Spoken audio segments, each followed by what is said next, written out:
That was a Wayne's World reference, Dave. Did you not get that? No. In 5, 4. And we're live. Hey, we did it. Good Yeah. job, Dave. Welcome to the Daves of our lives. Yes, thank you. Thank you for joining us. Today we have a fellow Dave in the story. And for any of you that are new, Dave and I do a podcast where we interview other Daves. We do a podcast because we're too poor for a proper midlife crisis. Cheers. And I'm too poor to have a show on my midlife crisis, so don't feel too bad. Well, welcome to our show, Dave. If you want to, if you're leaning too much, you can adjust. I'll adjust and move. Okay. Yeah, no, I'm good. Okay, sounds good. Just gonna put a plug in for the subreddit again.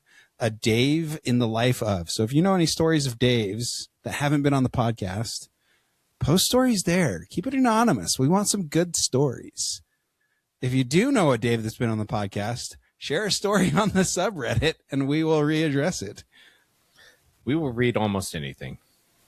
Yes, and we can be bought. So if anybody wants to sponsor this, like what was the brand we came up with? Aqua Dave? No. Dave Fina. Dave Fina, not associated with Coca-Cola or Coca-Cola products. Yeah. We decided that we need to make up our own brands. We did, though, didn't like early on. We have a R1 sauce. We have R1 sauce. Sauce Your Booty. That's the official sponsor of the Daves of our lives. We probably should make a. But we do. I don't know. Firefly Laser has done some good stuff for us. Laser. Not an official sponsor, but Dave did do the laser engraving for this and for the. Oh, this is not on. It's unplugged. I failed. Sorry, audience. Sorry, Dave. This is usually on. And that's my time. Before we started recording, he said, I only have a limited number of words. You guys are wasting them on the pre-show. Let's hope we get some more words out of you this time. Sure you can. Okay.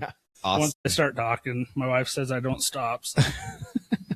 She's not here to stop you or fact check you. No. Here's the question. Is she going to listen to this?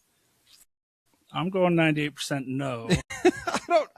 We had a poll the previous Daves. I don't know how many of our wives have actually listened to the Daves of our lives. I know one wife that has listened. Who? Because Dave G, his wife, sat there. Oh, the couch. yeah, but she wasn't here for the whole thing. Yeah, but it was interesting because we'd ask him a question and he'd be like, he'd look over at her to get the 3 correct response. That's something I would do too. I think that's part Is of that the reason right she answer, didn't want babe? to come and I didn't want to invite her. It's too much fact checking. Well, should we start from the beginning? It's a very good place to start. Dave, where'd you grow up? Where were you born? So it was 1980, 1980. Okay. May 21st. And Star Wars Empire Strike Back just got into Yes. One of the best sequels ever. My mom was stuck in the hospital with me Oh, that's too bad. the day after her 30th birthday. So Wow. she's 30 So years, you- one day older than me. You and your mom are a day apart as far as birthdays. Yeah. Okay. Yep. Where you don't have to tell us the hospital, but don't share any more like personal identifier. We know your birthday. What's your mother's maiden name? Cam. No, stop it. No, I'm no. just joking. You got me. Asking the security check questions. My PIN is 4821. Niner. You got a call from a walkie-talkie, though. Yeah. I hear a niner in there. You grew up in Granger. The first couple of years, then we moved to Rose Park. Started elementary school there. Our backyard was actually Rose Park itself. Oh, along the Jordan River. and Rose stuff, Park. Okay. So I heard it went downhill since then, but I don't know. How long has it been since you lived there? I was 7, so that was like 87. Oh, that's been a while. But yeah, Okay. They drove out the Dave.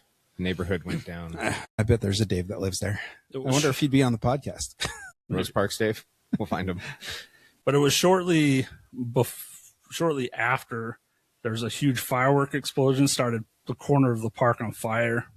Holy cow. Yeah, for the 4th of July. But yeah, I remember running out the back door, just jumping the fence, even though there was a gate 20 yards down. We'd just go run around the park, climb on the back stops, go throw rocks in the river. But then, yeah, we moved up here in 87. Well, up here out into Roy, West Okay. Roy. West Roy. Yeah.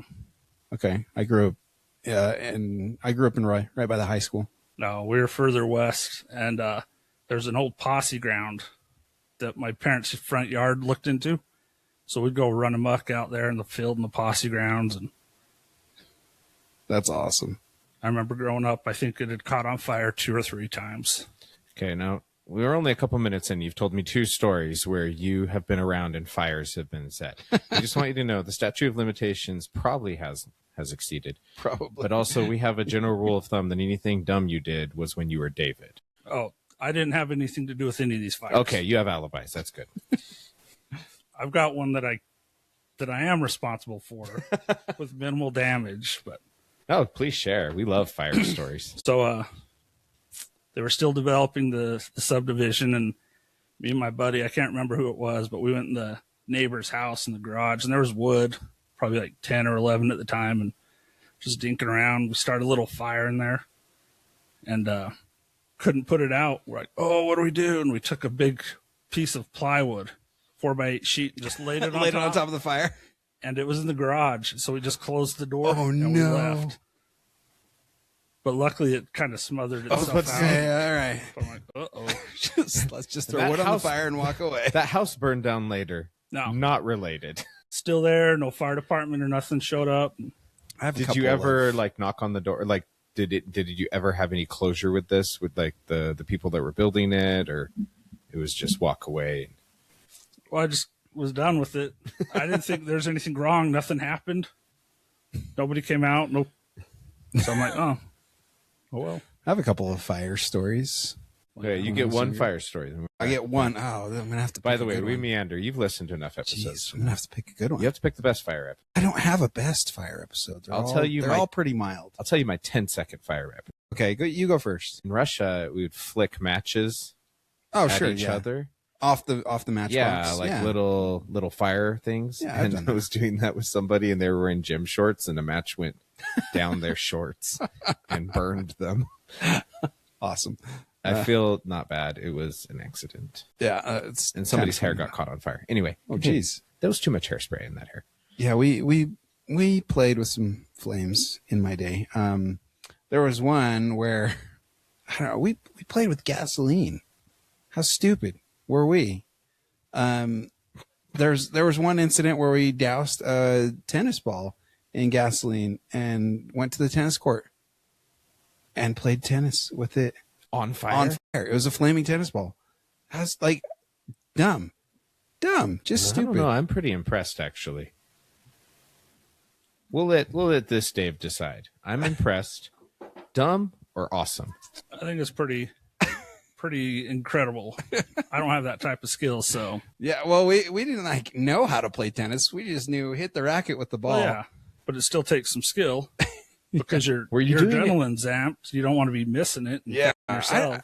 For the life of me, I can't remember how we lit it without like lighting someone's hand on fire. I think we put it on the tennis racket and lit the racket and then started playing, or lit under the racket. I can't remember, but I feel like that was Were you playing at night? Tell me. no, was at it wasn't nighttime. at night. That would have been so It cool. would have been so much better at night, wouldn't? Yeah, we never played with fire at night. Did you guys do it while listening to the classic song "Goodness Gracious, Great Balls of Fire"? No. Man, there's so many No. missed opportunities. Again, I didn't have a boombox that was portable, so this was before like a Bluetooth speaker. So anyway, that's one fire story that was interesting. Another, this is really dumb. I don't know why. I have no idea why I did this. I was 16, 17, and I had a spare gas can in the back of the vehicle I was driving, and there had to have been some divine intervention because the old gas cans, they had like a Event. vent. Yeah. Yeah, a vent, tiny vent hole. Mhm. I had a lighter and I lit the vent, and the fumes coming out, there was a little flame, and I was like, oh, this is bad. And I just doused it. Like, I don't know why I did that, But thinking back on that, I'm like, that was probably a really stupid decision because that could have gone downhill really fast. Luckily, it didn't. Luckily. And I survived. To spread this to our young listeners. Yeah, don't be dumb with fire, please, especially gasoline. Yeah. A neighbor of mine almost lit his house on fire because he was trying to kill a daddy long-legged spider with gasoline and a lighter. My little brother did some stupid stuff with gas too, but almost took down 2 houses. Jeez. Where were you during this? I was in bed. It was a Saturday morning. I woke up to hear my brother yelling that the van is on fire. And I was thinking, fan. Not as big of a deal as a My van. dad goes running outside, freaking out. Call 911. Whose van was it? Ours. Oh. Okay. How many brothers and sisters do you have? So I'm assuming you're not the oldest. I'm right? third. You're third? Okay. Oldest out of 7. Nice. I've got an older sister, older brother, me. Brother, it's less than a year younger than me. Then there's a gap, 4 or 5 years. And then there's the twins and my youngest sister. If this isn't a personal question, when there's a gap that big, were your parents still wanting to have kids and it just wasn't working? I think they said they wanted one more. Ooh. And one turned into 2 with an accident of 3. Well, I mean, at that point, you don't want them to be bored. You just, yeah. Because you as a child have control over that. As a child? Yeah. I think you do. Oh, as the parent, you don't want your children to be bored. Is that what you're saying? Oh, I thought you were saying that you as a child have control over whether or not your parents have more children. Are bored. Oh. It was the 80s. Boredom does lead to more children. Hence the night that the lights went out in Georgia. Have you guys heard that? Yeah. There's a song about it, but the lights, they had a power outage, and then 9.5, 10 months later, there's a bunch of babies. Oh, really? In Georgia because the electricity was gone. I think it was like 70s, 80s or something. Like that. And people were like, well, there's no electricity. How you doing? We got to entertain ourselves somehow. Yeah, and that led to children. Yeah, anyway. All right. Okay, So back to this, Dave. So you're third of 7, and you've lived in Utah your whole life, or? Yeah. Mine is 2 years on a mission. Where did you go on a mission to? Jackson, Mississippi. What was that like? Not Utah. But where in Mississippi is Jackson? Lower Central. Lower Central. And then more on the west side towards the river. Okay. I have had limited experience in Mississippi, but mostly Gulfport, Biloxi area. Yep. My first area was Goshen, which is Alabama on the coast. Oh. So just right off of, Mississippi side of the border, but just right there. It's like Pascagoula, Goshen, and then it goes into like Gulfport and Biloxi and stuff. Okay. Yeah. So I was there, and then I moved up to Crossett, Arkansas. Because that was part of the mission, right? Yeah. It covered a big area. 4 states. Wow. Parts of 4 states. That's a large land area. And then I was like Greenville, Mississippi for a little bit. Okay. And then Kosciuszko, Mississippi, which is, at the time, it's pretty backcountry, old school Mississippi that you see in the movies. Yeah. And then from there, I went down to Waveland. So I was on the opposite side of the coast of Mississippi. And then from there, Minden, Louisiana, I think. So. Okay. Wow. You got a lot. You moved around quite a bit. Yeah, I just missed Texarkana by a little bit. But so we had part of Texas in our mission Holy too. cow. Wow, that is huge. I grew up in Texas, and I remember going to Texarkana to a closing Kmart. That was a formidable memory of my childhood. The Kmart closing was a core memory. Well, I was there, and it was like everything was on sale, like super blue light special. And I remember being fascinated that there was a city named after the 2 states. Like Texarkana. Yeah. How do they even do this? Like, was the city here, and then they made the border, and they're like, we got to rename ourselves? Or did they get there and they're like, well, I want to be on this side, and they're like, no, I want to be on this side, and you're like, fine, Texarkana. and that was the compromise? All right, confession time. This Dave did not know that Texarkana was an actual place, like a city. Just until like the now. basement of the Alamo. It's real, man. I just thought it was like how people described that area between Texas and Arkansas. I didn't realize it was a city. I didn't realize that until I was on my mission. Yeah. Okay. Because even the first half of my mission, I'd heard missionaries going out there. I'm like, is it Texas? Is it Arkansas? Which one is it? But just one and the same. Well, I think you're about 22 years ahead of me on learning that Texarkana was a city. Who says you can't learn something on this podcast? Geography. Most of our listeners. So when you were waiting for your mission call, did you have a place that you wanted to go, just excited to go? And how did you feel when you got that mission? As a kid, I was always wanting to go to Australia. Well, that would be the coolest, right? And then I was told that the last place that you want to go is where you're going to go. And so I'm like, great, I'm going to Harlem. And close enough. I went to Jackson, Mississippi. So. Yeah. That's I Now, don't know, some parts of Mississippi, I don't know, could feel like Australia. it was pretty weird because the coast is a lot of like Hispanics because they work offshore Yeah. on the rigs, and then it's just right down the coast from Mexico and stuff. So it was heavily Catholic. The further up you get more of the Bible Belt and Oh, stuff. yeah. So Yeah. Wait, I have a really naive question, so I apologize if my movie knowledge is slim. But in Waterboy, where is that based on? It's Louisiana? Okay. Yeah. and I could actually understand him when I got home from my mission. The Cajun dude? Yeah. Yeah. Really? A lot of it was nonsense, if I remember. But yeah, I was like, this is what he's saying.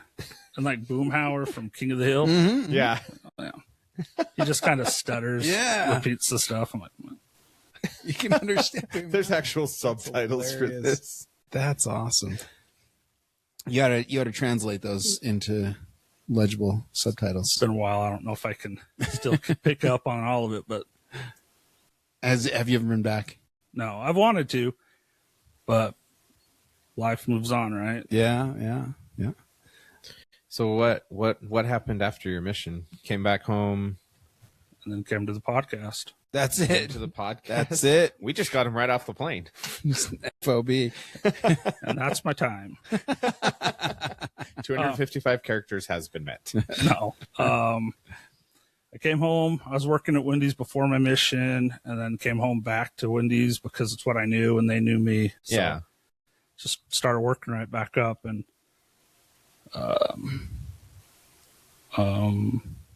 met this guy Ben. Decided to move out and live with him in an apartment, and then I met my wife. That was a pretty good story, I guess.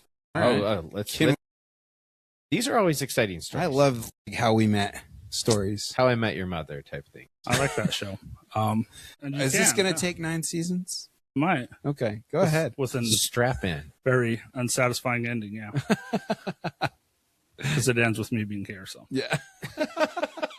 sorry, folks. No, so I asked my roommate to open for me because I was still going to church at my parents' ward, and I was a primary teacher, and we were getting ready for the Primary The program. primary program? primary program for Christmas. Yeah, thank you.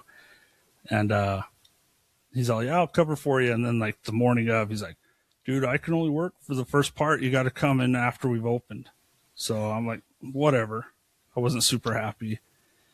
And so I go into work, and my boss is standing there with this new girl. I saw her from behind, and they're like, hey, Dave, we need you to train her on how to clean the fryers. And I'm like, you don't teach somebody first day, Brand new.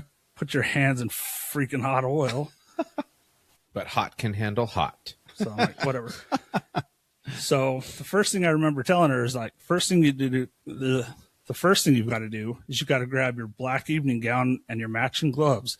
And she smiled. And so that's kind of how it started. Okay. I showed her how to clean the fryers and stuff. And about 2 months later, I got the nerves to ask her out. So the day after Christmas was our first official date. And All right. What's her name? Is it That- okay? that will cost you. We'll give you a mug with our mugs on it. Dill. Her name is Stephanie. Stephanie, nice. Did you try the line like, yeah, welcome to Wendy's. This is it's kind of my place. I'm Dave. I'm Never with her. I man. can't say. There were a couple other girls before my mission and stuff, but What'd you do for your first date? we went and saw Lord of the Rings, The Two Towers. Yeah. And went to ABC Mandarin. 2002. Yeah. Okay. And then went to ABC Mandarin. In Roy. Yeah. Wait, what is ABC? Is it a? It's a Chinese restaurant. Okay.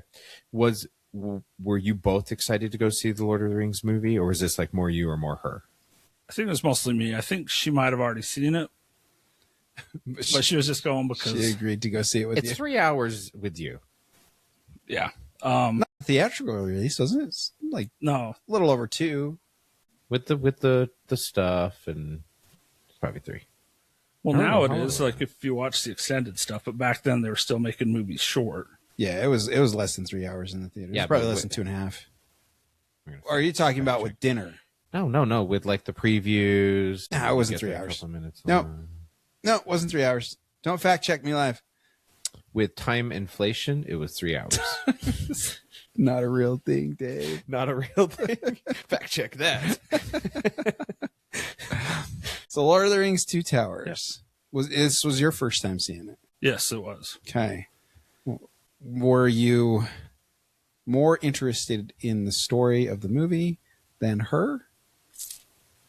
At times, I'll admit, there were times I was like, because that's my favorite one of the 3. Okay. This is The Two Towers. So you had read the books before? No. No, you had never read the books before? No. Did you know that they made a book out of those movies? Wait, they did what? It's the other way around, dude. No, I've always wanted to. I'm dyslexic and stuff, so for me to read, it's just, Maybe Audiobooks? like an audible, like a book on tape might be good. and that's what I keep doing. But everybody's like, dude, you need to read this book. You need to read these books, this author, that author. So Those friends. Your recommended book list just keeps growing. yeah. But recently, I have started reading physical books, Really? and it does help. But Okay. then life happens. You get lazy. You're just too tired, and that book just sits on the nightstand. Yeah. Last year I read 4 books. This year I'm 2 pages. A little bit. You got plenty of time to double those number of pages to 4. I found, for me, finding books that my kids will enjoy that I'll enjoy also, because then they're excited to like have me come down and read to them. So we read all the Harry Potter books. We did the Steelheart series. I don't know if you I haven't heard of that one. Let's just say the first chapter is dark, and I stopped. And I was like, okay, guys, I don't think I can read this to you. I then read the whole series and was like, okay, that is by far the worst thing. And we went back to it and they had a blast. But You read the whole series before you went and read it with the kids? yeah, and then I read, and then I was like, okay, like I could. It was dark, man, that first chapter. Big shock factor. Steelheart series, huh? I'm gonna check that out. Big. It's the premise of it, not to add to your list, but the premise of it is what would a world be like if people had superpowers, but there were no superheroes. Only douchebags have superpowers. Interesting. Spoiler alert. That's the. I mean That's the premise of the whole series. They go into it very early, so it's not like a big surprise. But if you like Brandon Sanderson, there's even a board game. That's Really? I played the board game before I played watched the book. But anyway, you continue. Lord of the Rings and Stephanie. Yes. Well, eventually we saw the 3rd one. And A she year likes, later. What? A year later. Yeah. So I guess it continued. We continued to date for another year or so. Okay. We'll go On and off, or was it? No, it was a solid. Okay. Yeah, I remember going to see that with her, and she thought it was good because it's her favorite one of the 3. But by the time the first ending occurred, she's like, I gotta go to the bathroom. And I'm like, all right. Well, the movie should almost be over. And then the second ending came. She's like, I can't hold it. And so she bailed, And then That's the third, finally that ends the movie. end, yeah. So There's so many. It's like that is one movie that you're like, Not yet. I was actually on my mission when that one was in theaters, so I didn't get to see it in theaters. The first Lord of the Rings came out When you while were I was on your my mission. When I came home, it was like in the dollar theater still. So I was pretty excited.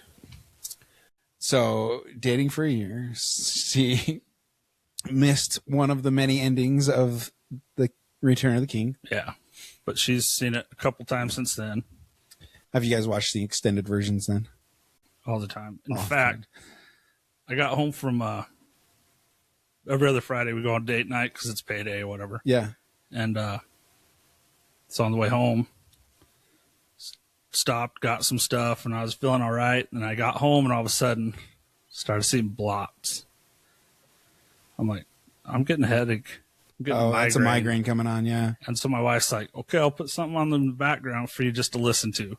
Bam, Lord of the Rings. Lord of the Rings, yeah. So, then I woke up this morning, still had it. She said, I'll just keep playing it. So you recently watched Lord of the Rings, or listened to? Listen to it. And then I watched the second, more listen to it. And then I was able to watch the second one, most of the second one. And then we went out for family dinner. We try to take all the siblings and mom and dad out once every other month. And I was watching Two Towers up until that point. Nice. I have a couple questions for you. One, are you excited about the upcoming The Hunt for Gollum? I think is what it's called. What? I don't know what this is. Okay, don't fill your hand if you're not a true nerd. I've heard Nerds a are here whole lot on it. talking. You're over here with your muscles. You don't understand it. Stop it. Shut You up. stay over there in Texarkana. Which is a real place. This is a real place. Texarkana, you can sponsor our show. I'm just joking. So The Hunt for Gollum, it's coming out, I think. Is it later this year or next year? I don't remember. Are you excited for it? I don't know. Okay. I haven't heard a whole lot about it. Right. Gollum wasn't one of my favorite characters, so it's kind of hard to Okay. root for a whole movie on him. Well, but you're hunting him. But I know how it plays out. So, Yeah. because I saw the ending already. Okay, I won't do my Gollum voice for you. Spoiler alert: he falls in a fiery pit of lava. Yeah, spoiler. He has Dave. an unhealthy infatuation with a ring. So two other questions related to Lord of the Ring, to the world. How did you like the Hobbit prequels? Could have went 2 episodes, 2 Yeah. movies, and then some of the story they put in as filler was just kind of, definitely could have done without that. But They took a pretty small book and tried. I think it would have been better as 2 also. I agree with that. Third question. Have you watched the Rings of Power, I think? the first season, I haven't Okay. seen the second one. Wasn't super impressed with it, but it was slow. It is slow. Yeah. I think And I understand they've got to build up the story and stuff, but you could make it a little more exciting. I think that the second season's worth watching. If you went through the first season, you got through all the slow, the second season has a lot better pacing that way. And it was more fun because I didn't have to learn about everybody. I do feel bad though because the hobbits in there aren't my favorite. They're not hobbits. They're Dwarves. no, They're Harfoots. Oh, they're yeah. Harfoots, which are like hobbit ancestors. Ancestors, yeah. Okay, Yeah, if you read like, that was the Lord that of was the- a good nerd flex there. See, I Like, can nerd, Dave. I can nerd with the best. If you read the prologue to the Lord of the Rings, they talk about the Harfoots. Yeah. I'm kind of rooting for them just to die whenever they get in peril because I don't really find their storyline that interesting and I feel bad. I feel like Sauron. Trying to thin out the herd. Yeah. I'm like, oh gosh, we're back to these guys. Just kill them off already. Can we kill them off already? Because like the other storylines are way more interesting. I got these guys and they're just like nice and pleasant. They just keep getting themselves in trouble. I'm like, it's not Frodo. It's not Sam. I don't have that connection. They're probably trying to make it like that, right? It's not working for me there. Anyway, I didn't watch the second season either. It wasn't Second super season impressed. was good. Maybe I'll try it. I've got other IP that I got to consume. You need to lower your standards and then you'll be pleasantly surprised. I've lowered them to watching Fallout on Prime. Oh yeah, is that bad? I actually like it. Okay. It's I heard it entertaining. was good. Yeah. Okay. Anyway. So at the end of the third ending of the movie, that's when you proposed? When she came back? Not quite. Okay. Not quite. No. Were you still working at Wendy's at this point? I believe, yeah. Yeah, Okay. I still Were was. you her boss? No. Okay. Before my, right before my mission, I graduated high school. I was able to get work release because I went into management. Nice. So it helped me graduate high school because I had all those extra credits, so I was able to graduate high school like with no problem. And but then they screwed me. They're like, "We're going to have you as an opener shift," and I'm like, "That's fine." And then they moved me to nights for closing, and I'm like, "It's not what I signed up for." They're like, "Well, it's just to train you so you know how to do it." And I'm like, "Okay." How long? They're like 3 weeks. About 6 weeks later, I'm still closing, and I'm like, "I'm done. I'm done." So This was before your mission, Yeah. right? Okay. right out of high school. And so I told my old boss, because I was working in Roy, and they transferred me over to Layton. And then I told my boss, "Look, I'm quitting because you've got me closing. I'm supposed to be opening." So I told my old boss in Roy, he's all, "Don't quit, just transfer back here if you just want to be an employee." I'm like, "Okay." I'm planning to go on my mission anyway, so that's what I did. I moved back over there, but I got back from my mission, all that. We're dating, and all the coworkers, they're like telling my wife, he's a return missionary. He just wants a wife. He just wants a wife. So better watch out. There. And she asked me one day, she's all, "Do you think you want to marry me?" I'm like, "Yeah, I don't see why not." She's This all, is after you've been dating for over a year, right? about a year or so. Okay. And everybody's saying that you want to marry me, that you're looking for a wife. I'm like, "I am, but probably not for a couple of years, Because there was a saying at the end of my mission, you're either married 6 months after your mission or 6 years. I'm like, okay, 6 years is good for me, but it was 5. Oh, okay. You were close. So I thought that was interesting because when I came home from a mission, same thing. Girls were like, "Oh, you just want to get married." And I was like, "So when you meet somebody and you like them, you go on like dates to get to know them better, right?" And they're like, "Oh yeah." And I said, "And if you like them a lot and you want to spend time with them all the time, you might, I don't know, get married." I'm like, "Is your end goal to not marry somebody?" I'm like, "I'm not saying you should just marry anybody, right?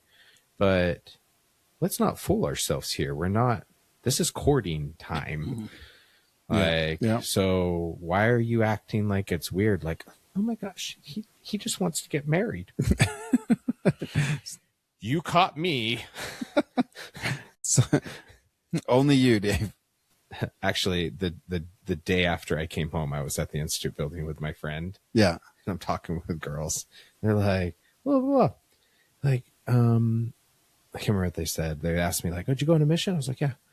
And they're like, "How long you been home?" I was like, 3 hours. I said a little under a year. Just a little. My definition of little at that time, sizeflation. Sizeflation. But Except I for felt us, like, it goes I the felt opposite like direction. less than 24 hours would have stopped the conversation, and I was enjoying it. Maybe it wouldn't have, Dave. You don't know. I know, they're judgmental. We just covered this. This is true. Yeah. Definitely judgmental. Okay, so you guys are dating for a year. She quasi-proposes. She proposes that you propose. Well, no, she was just making sure that, That's where the relationship was going? I think so, yeah. And then how long until... It's probably about 2 years into our dating or something before I proposed. What was that like? And was there a fun story behind it, or? It was probably the second most romantic moment in history. Oh, excellent. Okay. I'm on the edge of my chair. She was Proverbially really speaking. tired and exhausted, laying on her parents' couch watching TV, and I was sitting on the floor, and I turned around and said, "Will you marry me?" And she's like, "Yeah." Any ring? Yeah, Oh, okay. Had you already asked her dad's hand, I did. and how did that go? He let me. He didn't have any objections. No. I'd known him for a while Okay. because I was never shy to stay away from the house or whatever. Yeah. She was more of a homebody. Okay. I'm the same way, so So you would hang out at the house. both hang out at home quite a bit still?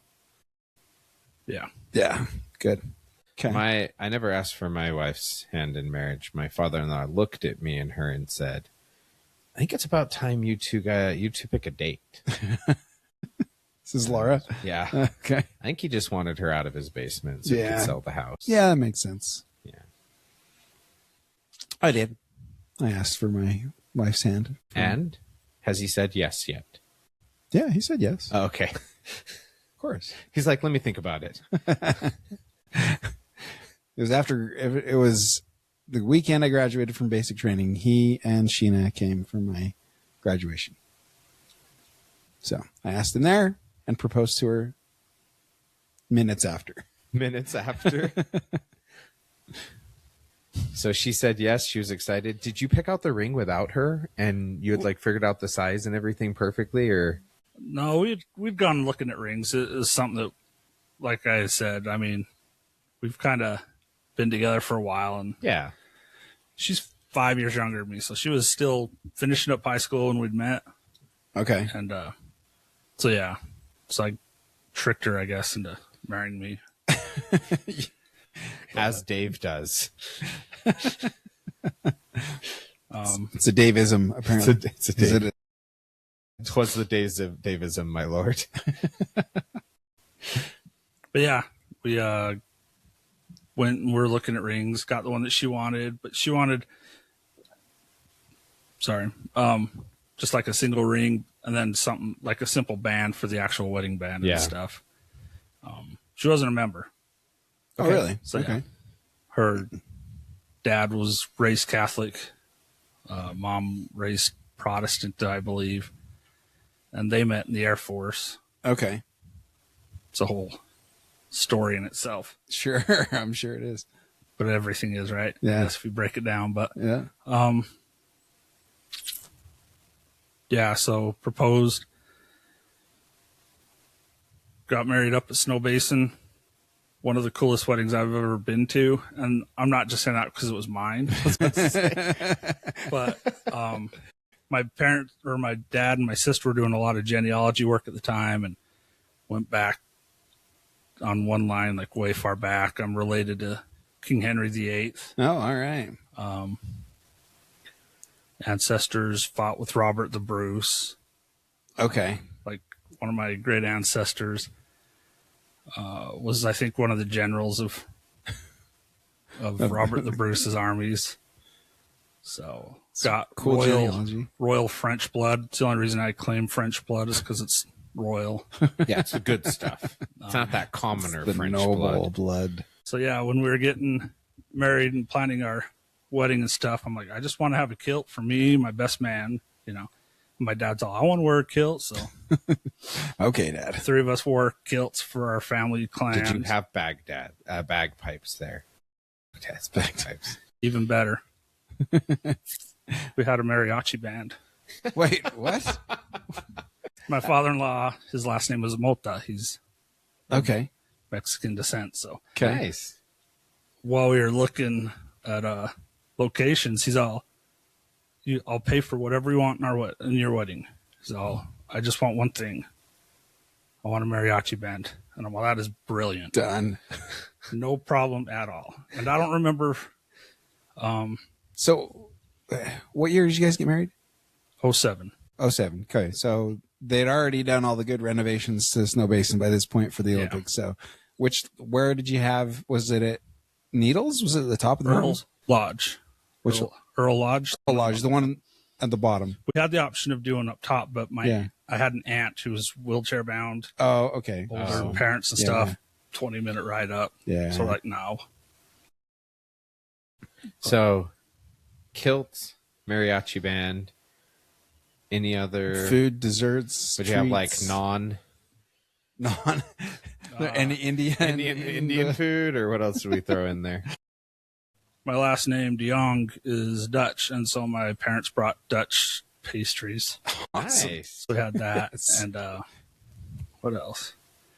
It's just a whole hodgepodge, you know. Yeah. But it worked because we had fall colors, and Oh, yeah. so Yeah. with the blue green tardent and fall colors, and Flower Girls had white dresses with blue sashes. It was really nice. But How much of the planning were you involved with? I think a fair amount. Okay. So you got an equal say in the. Well, I gotta say, but It's called know a if it's fair equal. say. It's called a fair say. Fair. It's not an equal Okay. say because fair's not always same. All right.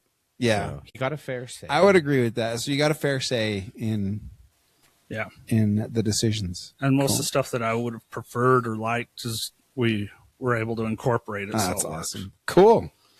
Honeymoon? Yellowstone. Okay. We'd been dating for about a year or two. She'd never been to Yellowstone. I only went through the back country, so we took a weekend trip and drove up to Yellowstone, hung out up there, and then came home. And then it'd been a few years, and she said, I want to go back. So went back up to Yellowstone for our honeymoon. Awesome. And then Where'd you stay? West Yellowstone. Oh, just outside the park? Yeah. Okay. When you guys go up there, are you like camping or No, there? we're in there's a like- motel. I can't remember which one, but We just did our 10-year anniversary, and our Congratulations. anniversary. Yeah, no, it's a big one. When we got married, it was March, and she wanted to go somewhere warm and not too far of a drive, so we went to St. George. And so this time we went to Laverkin. Laverkin. Sounds old. It was beautiful, but it's outside of St. George between Zions and stuff. But I'm always thinking, like, where's somewhere warm we can go that's not too far? March. It's kind of like Yeah. Yellowstone. Yellowstone would be cold. warm. Yeah. Probably cold. probably still snow on the ground. Yeah. Was there snow when you were there for your honeymoon? You said the fall, so probably not. Was that melted? It was September 8th, September 9th. We were driving the north loop on the east side and the higher elevation, and it started snowing. All right. It's very magical. My first honeymoon was in West Yellowstone, actually, in November. And there was nothing to do. We went to Bear World, Yeah. but the park was closed at that time. It was, Actually, not a problem. what's that? It's not a problem on your honeymoon if there's nothing to do. Not a problem if you and your spouse have good chemistry. If you guys like each other. Yeah. Sorry, Dave and I have both been divorced, or as we call it, divorced. Divorced. That That was my first That was wife. his first honeymoon, first wife. Yeah, I did not enjoy the time there. It was not great. Maybe I should give it another shot with my better wife. Do you ever feel like you have to disclose if you've done a certain activity, like gone to this restaurant or resort? No. Interesting. Do I feel like I have to disclose? No. It's interesting because I'll say something. Do you remember when we watched this movie or we did this thing? And she's like, no. I was like, Awkward. oh, that must have been The other woman. the other one. I kind of feel like it's like the old VHS. You could like go re-record over something. Yeah. I Let's feel just like do it over again. I would Let me like do it over again. I would like to erase that memory and rewrite it with something Yeah, I let's care just about. write that with something better. So I feel like I need to disclose. I think I do naturally, but I don't feel the need to I have to tell Sheena that. But my first marriage didn't last very long. It was, the whole relationship was a year and a half. So, yeah, I don't know. I don't feel like I have the need to disclose anything that hasn't already been disclosed or doesn't come out naturally. Or, oh, sorry, that was the other one. Any of our listeners want to comment on this, please go to the Reddit. Yeah, comment on the subreddit, A Dave in the Life of. Anyway, Back okay, to this Dave. back Sorry. to Dave DeYoung. Yeah. The DeYoung. DEJONG. The DeYoung. J makes a Y sound Do people mispronounce that all the time? constantly. Do you have anything funny that you've come up with to say back to them when they mispronounce it? A lot of people, especially in school, would call me DeJong. I was about to say kind of like an Asian, So French Asian. French Asian. So I'll still That's royalty to you. still French. claim it sometimes just to mess with people. Or they look at me. What's the origin of that last name? Oh, it's French Asian. Like Dijon mustard. They never did that. Oh yeah, that was back with the whole limousine. Oh yeah. Yeah, pardon me, sir. Do you happen to have any Grey Poupon? But of course, I'm a Dijon. Of course I do. Okay, when you were talking about genealogy, me and my wife looked at ours, and my ancestor hanged her ancestor in an official capacity in Jamestown. In an official capacity. No, my ancestor in Jamestown, he was big stuff. But in an official capacity, her ancestor did something. So he was like a sheriff capital- of Jamestown or something? No, he was credited with saving it. You can look him up. His name's Richard Pace. He's in Wikipedia. Okay. It's like my 10X grandpa or whatever. But yeah, she's like, so fun story. Your ancestor hung my ancestor. I'm like, do you think they're just like up in heaven? Like, look at that. I hope so. Gotta find humor and stuff like that, right? finally made peace. Yeah. Yeah. I'm sure they did, Dave. I do not give permission to my great to marry your great not Great, so great, great, not, not so so great, great. not so great. That's why your house is haunted. One of many reasons. So other than Lord of the Rings and staying at home, what do you and Stephanie like to do for fun? Or you? What are your hobbies? And do you share hobbies? We don't share a whole lot of hobbies. We just hang out, Okay. And I think that's probably why it works so good. We're going on, I think it's 19 years this year. So had a rough patch or two, but Sure. What marriage doesn't? fought through it really good and saved everything. And I think every 7 years is the cycle that I see a lot of people. That's a myth. No, 7 years is a myth. that's a lie propagated by people that don't Fact believe check me. birds aren't real. But the 7 year thing, 7 years thing is a myth. There's no data to support that. there's anecdotal. Sure, I'm sure there's anecdotal experiences, but there's no data to support the 7 year itch. Not the 7 year itch. I mean that your marriage in a 7 year period gets to a point where people either bail or re-up. It's a myth. It's a myth. There's no data to support that. because mine happened at 10 years Yeah, see? and we're coming up on 20 and There's like 3 common time frames in a marriage. Wait, 10 years into the marriage, but you were dating for how many years before? 5. So it's the second round. That's 15 years, Dave. Still doesn't mean Plus or minus a year, I think we're fine. there are 3 periods in a marriage where Okay. it's the most tough, right? Okay. The first is the first year. The second is when kids leave the house, and the third is nearing retirement. Okay, what's the reason behind the kids leaving the house? Because I've heard this. but I wanna It completely changes the dynamic of the marriage because you've raised kids through this whole time, see. Yeah. and now it's just the two of you. So It changes the dynamic. It changes the routine. It changes the whole dynamic of the relationship. what I was told, because I took a marriage class in college, and they said it's called the Great Divide. Yeah. So, women, when they become mothers, a lot of time and focus is effort, keeping this little human alive. Not as much time as being paid attention to the husband. Husbands will often turn to other things, hobbies, careers to feel needed and successful. Yep. The wife is very busy with the kid, making sure they're alive. And 15, 20 years later, kids are leaving the house. Yeah, they're all kids independent. Are gone, Yeah. And now you look at each other And you've grown into two completely different people. And You so have to work through that. Yeah, that's why I think Yeah, the would Great be Divide makes hard, sense. The Great Divide. Yeah. But I think even if your relationship's good, the dynamic changing Yeah. can be it'll change. hard because good change or bad change, I think is still hard. Yeah.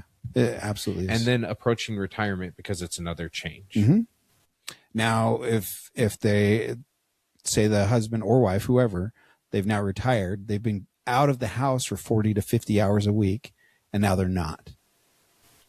That's why working from home has kind of brought that early in my relationship. Oh, yeah. Because my Okay. wife's like, I feel like you're judging me. And I was like, I did that when I worked away from home. Like, what do you think? No, I'm just, I'm like, I ain't judging you, honey. Like, I don't care. Take a nap, do whatever. You got your thing. But I think that it does change the dynamic that I'm at home more.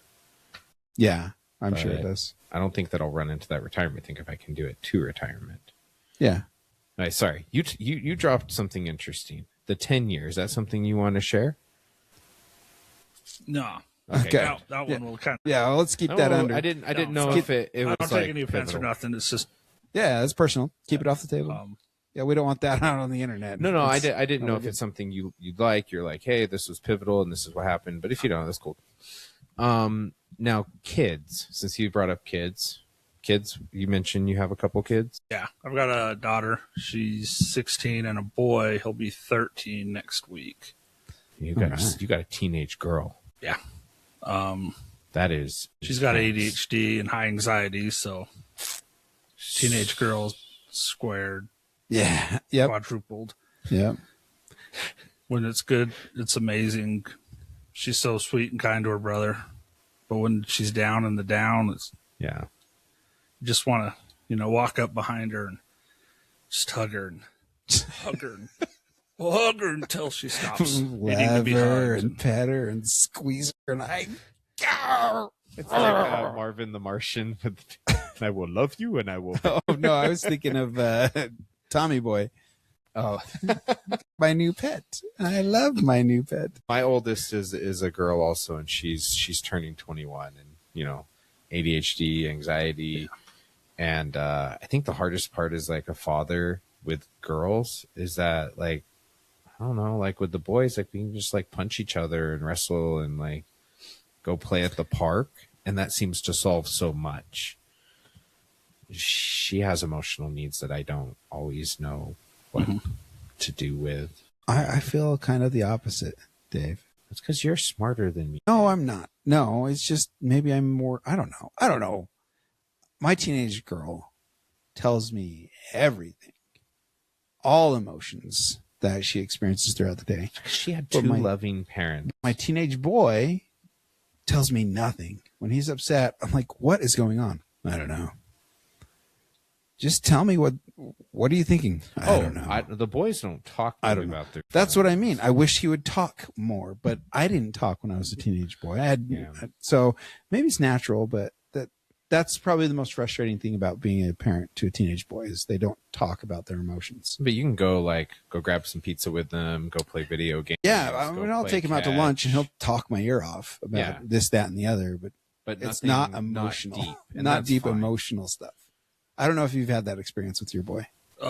We found out a handful of years ago that he's autistic. So that's very different. Yeah, his is emotion. He doesn't really understand emotion stuff. So yeah, definitely not with him. So have you listened to our last episode with the psychologist, Dave? No. We went through an autism checklist. Is he level 1, level 2, level 3? He's high functioning. I don't know exactly what level. Yeah, so from what we understand is like level 1. No. Because I got it backwards. I think the higher level is the higher functioning. No, level 3 means you need the most support. Really? Okay. Yeah. Then that is Go back and listen to the conversation, Dave. He mentions it. I know, but I said level 1, high functioning. Yeah, level 2 needs the least amount of support. Or level 1 is the least amount of support. Level 3 is the most amount of support. So this probably is a level very 1. important question for my study. Does your son like spreadsheets? I don't think I've ever seen him with one. Oh. Has he ever been introduced? Does he know they exist? Diagnosed with autism and doesn't do anything with spreadsheets. Hey, completely invalidates your study. If he hasn't been exposed to a spreadsheet, that's not fair. I don't know if he has, but will you show him a spreadsheet and what it does and let us know from my own research? Dave, who actually has experience in this, that came on the show, he's like, no, it just means you like spreadsheets. I'm like, I don't know, man. Like, we're going back and forth. It was a long running joke now. Interesting. My wife and I talk about it because I'm like, I think I might be partially autistic. And one of the reasons why is I like spreadsheets and I look for reasons to use them in life. There's even a shirt for it. Anecdotal. Anyway. All studies start anecdotal. All right. Okay. All right. Sorry, we're not laughing at your son. We're just laughing at. It's just a long running gag on the podcast. This is a long running pit gag. That Dave is autistic because he likes spreadsheets. My son, my 8-year-old, was diagnosed a year and a half ago with the same high functioning. Yeah. So his IEP at school is entirely, at this point, like social. There's nothing like he's reading like, I don't know, like 6th grade books now, and he's in 3rd grade. Like he's fine. Like intellectually he's great. Yeah. Emotionally and regulating that and like good behaviors, it's a work in progress. Yeah. So He does pretty well. what has that journey been like for you? He's pretty chill. I mean, as far as messing with him as a boy, he's tough. 13 years old. I'm 5'3"-ish, 250. Wait, you're more than 5'3". 6'3". I mean, Tower 6'3" over me. Sorry. You said Sorry, that's my dyslexia. That's your Okay, okay. I just want to clarify. You ain't no 5'3". Now when I take my legs off. No, so he's super tough, and I think he'd be a good football player, like a lineman or something, because he'll push me. I've got to actually resist him pushing on me, and he'll walk up every once in a while and just kind of take a little swing at me. It's like, oh, dude, you can't hit me that hard. He's like, oh, sorry, Dad. Doesn't know his own strength. And then with grades, he's amazing too. We've left him alone since his first year of junior high. We left him alone the first half, and he was getting C's and B or D's and stuff. And we're like, what's wrong? Just not turning in my homework. Well, turn it in, and now it's A's. All he had to do was turn it in. Yeah. Wow. He would. He loves math, but he just got bored in math class, so he just stopped turning in his assignments. He would just take the test and get passing grades just off of the test. Of course. It's such a thing I would do. But the emotional, trying to get him to express how he feels about like what's bothering him. Like if sister's mean to him, he doesn't know how to tell that he's upset. And so we got to give him time. That's something we've learned. Okay, just make sure everything's okay. Tell him he can go to his room or whatever for a couple minutes, and then we'll go check on him. Yeah. What's wrong? We'll give him some hints. Or options, was it sister being mean? What did you think we were yelling at you? And then that'll help him find the emotion or the thing he was looking for to express himself. Yeah. Does he have sensitivities to like sound, texture. Food textures, Clothing? Yeah, he's got to wear like silky clothes, yeah. basketball shorts, or like Dick's shirts. Okay. Like Dick's sporting shirts, how they're breathable and silky and stuff. And then he only sleeps with minky blankets. Well, those are nice. Can't fault him for that. Yeah. It's like being hugged by I don't sleep with anything other than a minky blanket. Do you have an adult-sized minky blanket? Yeah, I do. I went to officer training school, and they let us bring our own blankets. I didn't bring my minky because I didn't know I could take my own. The minute I found out, I told Sheena to mail it to me. She mailed me my minky blanket. They're very soft. Oh my gosh, it was See, you don't have any hair on you, so need the hairy blanket. Dave. That's hyperbole. You have much less hair than I have, so you need a hairy blanket. But I am. You're your own minky. I'm Lars Minky. Great. Use that for a visual. Yeah, I am. Picturing it all. I might need to get like AI to generate some B-roll for that. Dave is Lars Minky blanket. Just do it on your browser, not mine. Dave, I need you to bring over your computer. I have a project to work on. For no particular reason. Oh yeah, Minky blankets. Yeah. Any other sensitivities that he deals with? Food? Like Play-Doh. Oh, he doesn't like that. He can't. Yeah. No. Took him to therapist one day, and she was talking to him. Here, play with Play-Doh. And as soon as he touched it, it was just revulsion. Oh, okay. So, do you see anything like? Do you and your wife have any similar tendencies that you can think of when you were younger, that are relatable? Like, I was looking at some of my dad and things with me, and I was like, oh, he told me some stuff. I go, I mean, that makes sense. Like why I'm that way. And I was just wondering, do you guys see any similarities, or is this like out of left field? My wife looks at me and my boy. She's like, "You're exactly the same." She told me that I should probably get tested, and I'm like, "Well, I've seen some videos and stuff that once you know you have something, like there's a switch in your head that clicks, and it allows you to be like desensitized, I guess." So like Play-Doh feels all right to me, but if my mind thinks that it's okay to not like it, then I will. Then you're gonna. Oh, okay. And so I don't want anything like that. And I'm like, I'm 45, almost 46. Function so far, like you have a job, you have a family. He only uses spreadsheets because he wants to.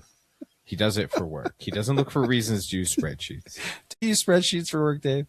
Not for work, but other things. Okay, yeah, for hobbies, like camping and stuff. Yeah.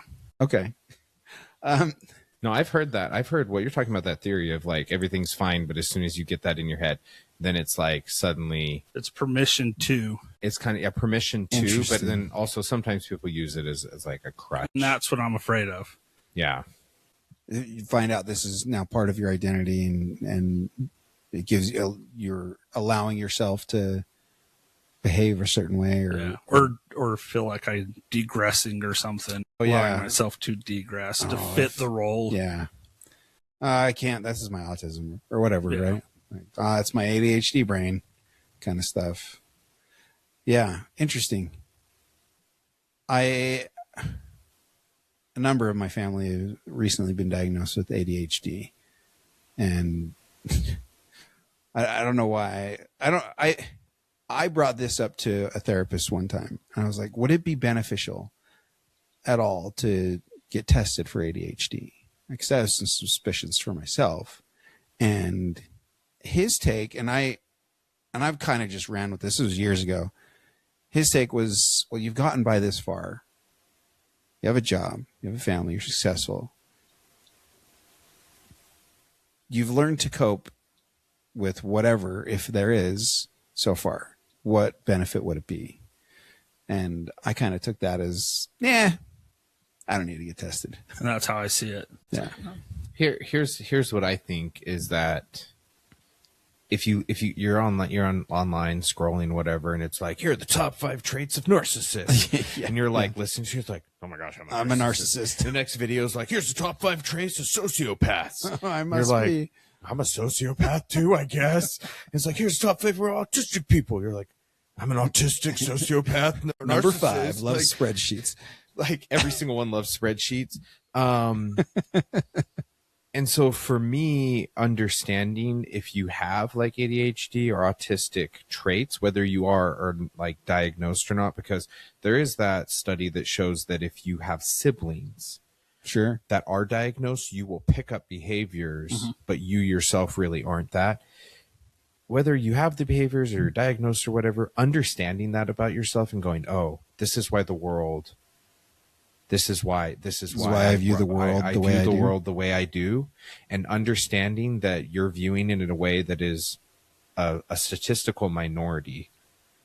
And that's why you run into issues. Is it a statistical minority these days, though? I'm wondering. I don't know. Neurotypical seems to be more. It becomes more and more common, but it's neurodivergence seems to be more. So but neurotypical seems to be minority these days. I don't know if that's. I mean, is neurodivergent under 50% of the population? I don't know. Dude, if I just look at my social media feed, it makes me believe that you're in an echo chamber, man. It makes me believe that neurodivergence is the norm. That's because you listen to that's the videos. Probably it. Well, and my wife shares stuff with me. It's because she's over there like, is my husband have ADHD? No. She's like 5 actually quizzes. Got diagnosed recently with ADHD.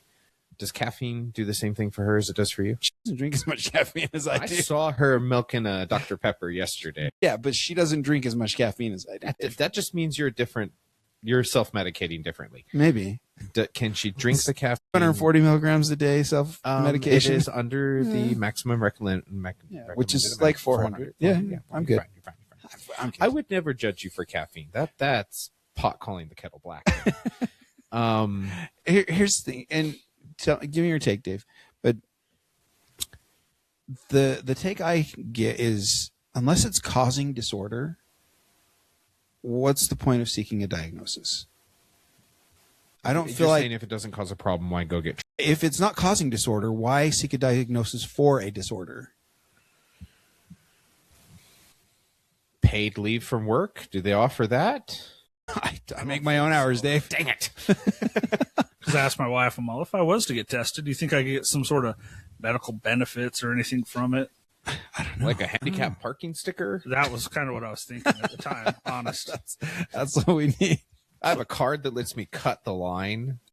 No matter what. Because line my it attention is. deficit disorder does not allow me to wait this long in line. Yeah. It's like Black Friday line. Excuse me, ma'am. ADHD. I need to be at the front. Yeah, I don't know. I don't know that there would be any benefit. I don't know. I think, and that's just my, like, I can only speak for myself, right? I can't speak for whoever. If you feel the need to get a diagnosis or get tested, go do it, right? Like, we're just stubborn men who only go to the doctor when we are like fundamentally broken. Yeah. It's like, when's the last time you went just for a checkup? No, I went because something was wrong. I do. I go for checkup. That's because you're married and your wife has you well trained. No, I've monitored my triglycerides, my cholesterol since I was like 20 years old, Dave. You're mature then. For the rest of us idiots. That's why we have wives, so they can schedule it. When they don't schedule it, we don't think about it. Yeah.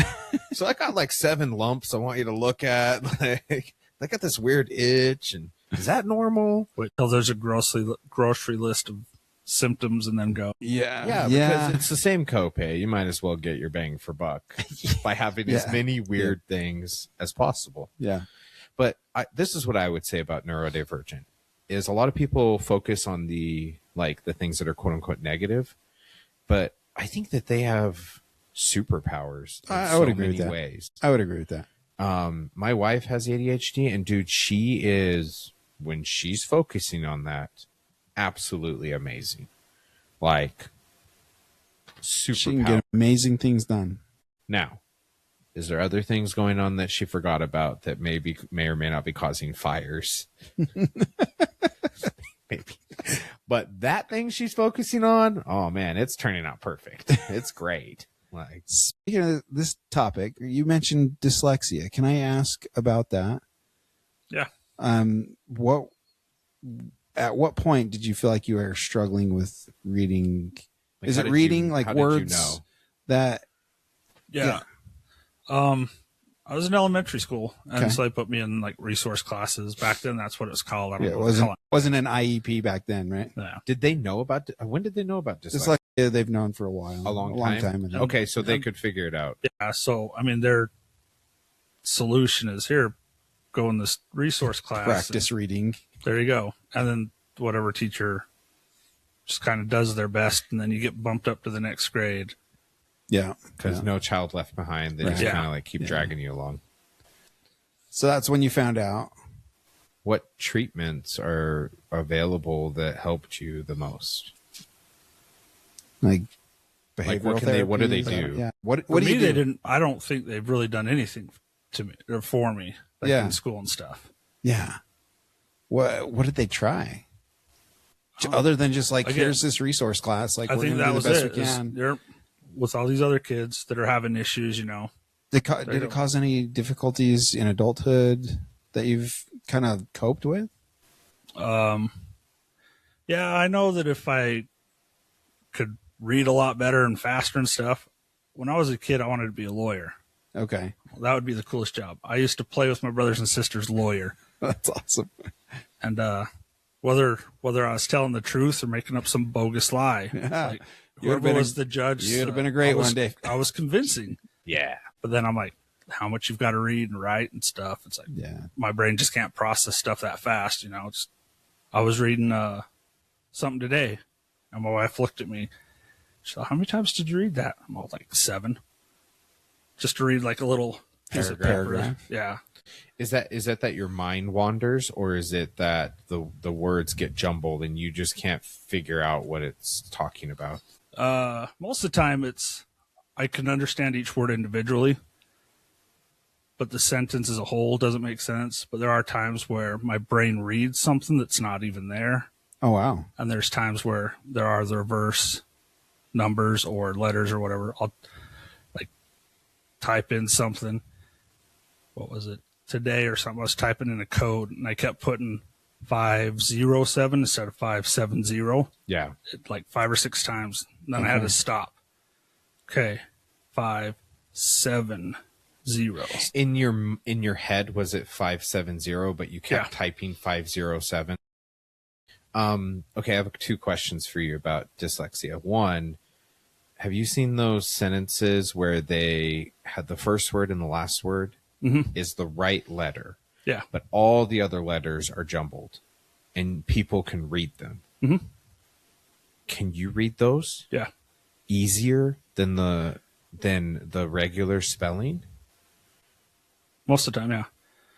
I don't know if you've seen those little quiz or sayings that are numbers with some letters like like leet speak. Yeah. And I can read that just fine too.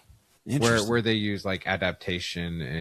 Well, yeah, leet speak is L33T, right? So leet using like 3's as E's and got it like that. A 4 would be an A, 7 would be a T. This one I think that there's split consensus on, or it might have been entirely debunked. But rose tinted glasses.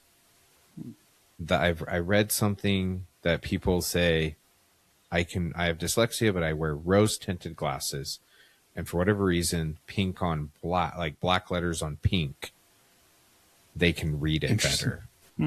I've never heard that. It's worth a try, I guess.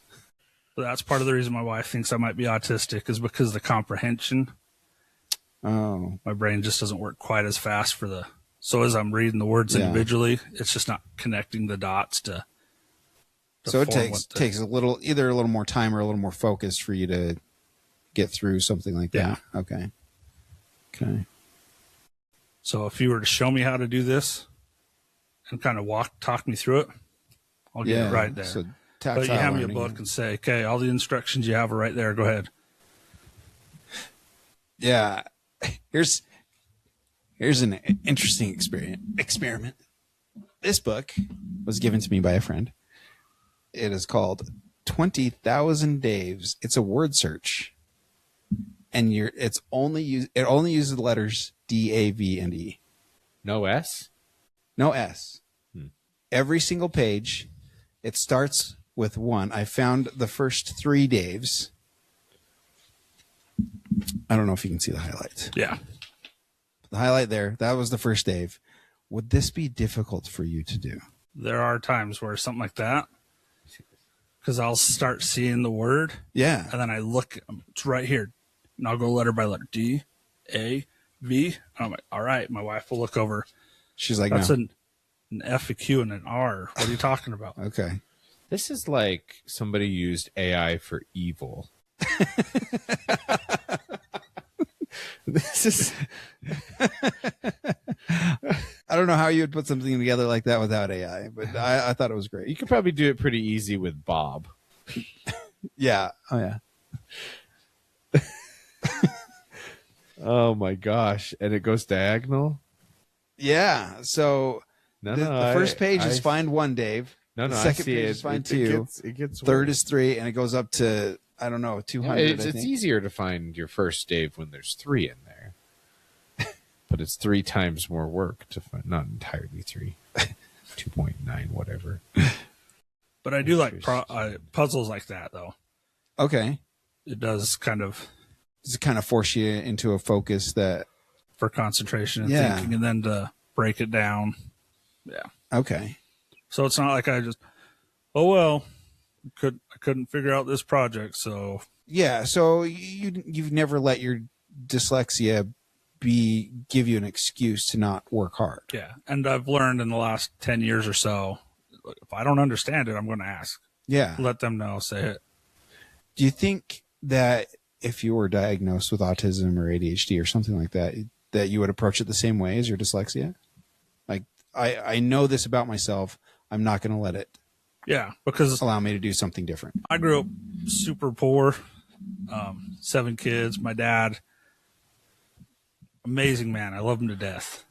I'm going to miss him the day he dies. Yeah. But since I've been alive that I can recall, he's avoided that like 7 times. Really? I mean, Avoided what?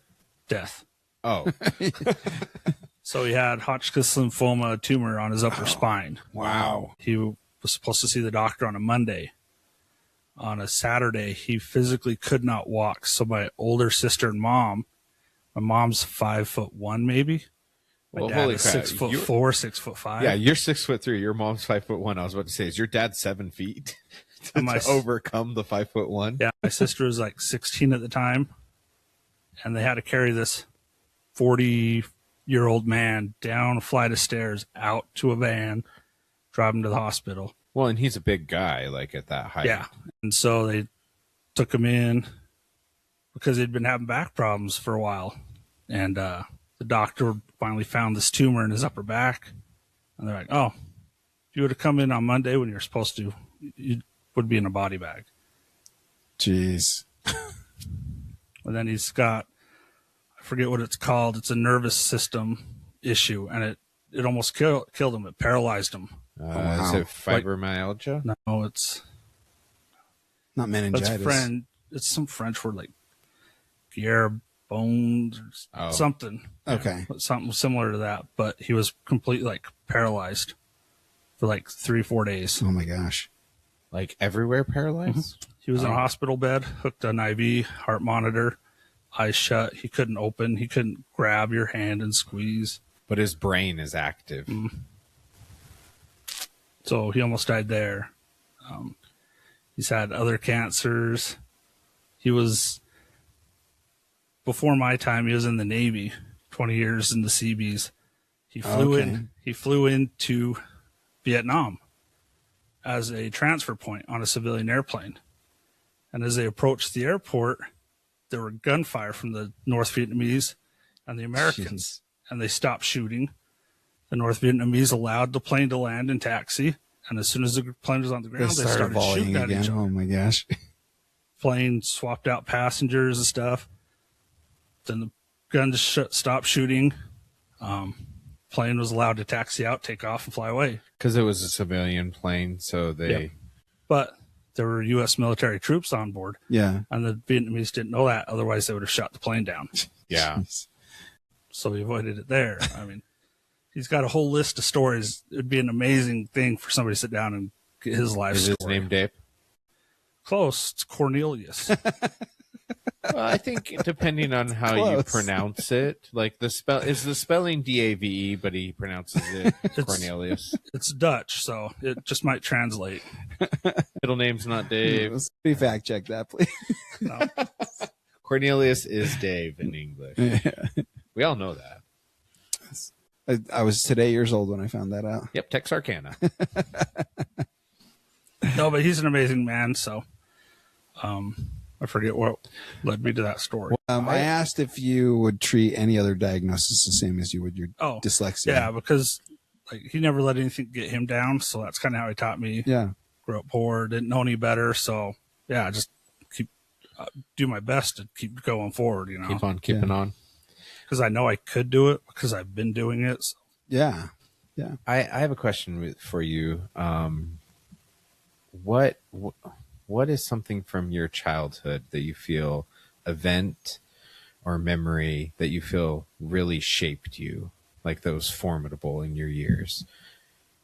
And that might be it, like growing up with your dad, going through that and seeing that. But is there something else that comes to mind that you're like, this really made me change my life, made me who I am, or is just such a pleasant memory?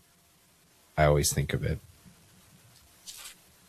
No, I think a lot of it, my dad being in the hospital because he had shattered vertebrae before his tumor. Oh my gosh, what? He was out in California doing his 2 weeks active duty, leaned over to shave because you got to be clean cut. Yep. And 2 or 3 of his vertebrae just shattered. Just from bending over. Yeah, bending over to clean up. Probably something probably before that, and that was just the... It might have, just been the straw. It might have been falling out of a plane the night Probably the day already had before. some fracture, and he just... But yeah, that's... So yeah, he was in and out of surgeries. He's learned to rewalked there, plus with this cancer, plus with that nerve disease. He's learned to rewalk 3 or 4 times that I can recall. Your dad's, is he close to 80 right now? 73-ish. Okay. 73. So your mom and your dad couple years apart. Yeah, mom will be 80s or 76. Oh, Dad, so he's younger than your yeah, mom. like 2 or 3 years. Okay. Her name's Linda, so you can't interview her. Darn. We actually, lost the headphones. We actually found a female Dave Yeah, named that's interesting. Davy. Davy. She'll go by Dave for the podcast. Davy I'm Lynn. sure. Did you reach out to her? Yeah, and she has 2 nieces named Davy Lynn also. Oh my gosh. They're carrying on the family name. All right. So, yeah. So you joke about that, like you can't, her name's Linda. And I was joking with him about this, like, man, there's no girls named Dave. Well, was it Davy. your sister that brought it up? Yeah, How my sister said. She said that we're sexist because we only interview men. I think we're sexy because we only interview men. Yeah. I think so too. Yeah. I don't know if that makes any sense. So anyway, you found a female Dave. Nice. Davy Land. Davy Lynn. What are the questions you have? Other than Lord of the Rings, what's your next favorite either book series or movie? One I like is Firefly. Oh yeah. And Okay. I'm excited about the new news coming out, the Wait. possible The possible sequel. second season. No. Yeah. Is They're it gonna do is it it. a second season or is it That's just the rumor. Is it because Serenity's the movie? The movie, Yep. yes. Yeah, I really liked Firefly. Did you watch it? Yeah, I did. Yeah, it was good. I And liked Serenity, I thought Serenity did a really good job of kind of like tying up, like giving the fans something. Yeah, there was some closure. Yeah. Yeah, I liked that. I think that if I could be dictator for the day, this would be on my list.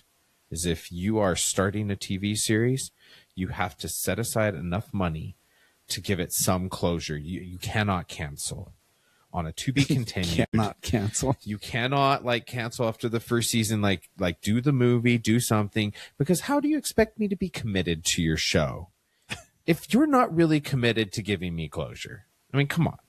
That makes sense. It's only Sure. or they could, and now with this day and age, why not just do like a GoFundMe and say, hey, this show is on the like chopping block. If you guys want it, crowdfund it. And if you sign up and you give us money, we'll send you a T-shirt, do $100, we'll give you an autograph, whatever. Because at the end of the day, they're just there to make money, right? Yeah. Yep. And if people want it, like prepay, do that with movies. Do that with, like, so Firefly 2. How many people would prepay for that? If it's a money thing, ask for money. We'll give you money. I'd give money for it. Interesting. I wonder how successful that would be. It's been very successful, like video games. Point-and-click adventure games died in the 90s. Lucasfilm did a ton of them. Day of the Tentacle is my absolute favorite one. And then you have like Monkey Island. And some of those people from that industry went and started a studio called Double Fine, and they put it on Kickstarter like 11 years ago. They had $1 million, like right, boom, it was like #1. They had all the money they needed to get this thing going. And it's because there are people that are interested.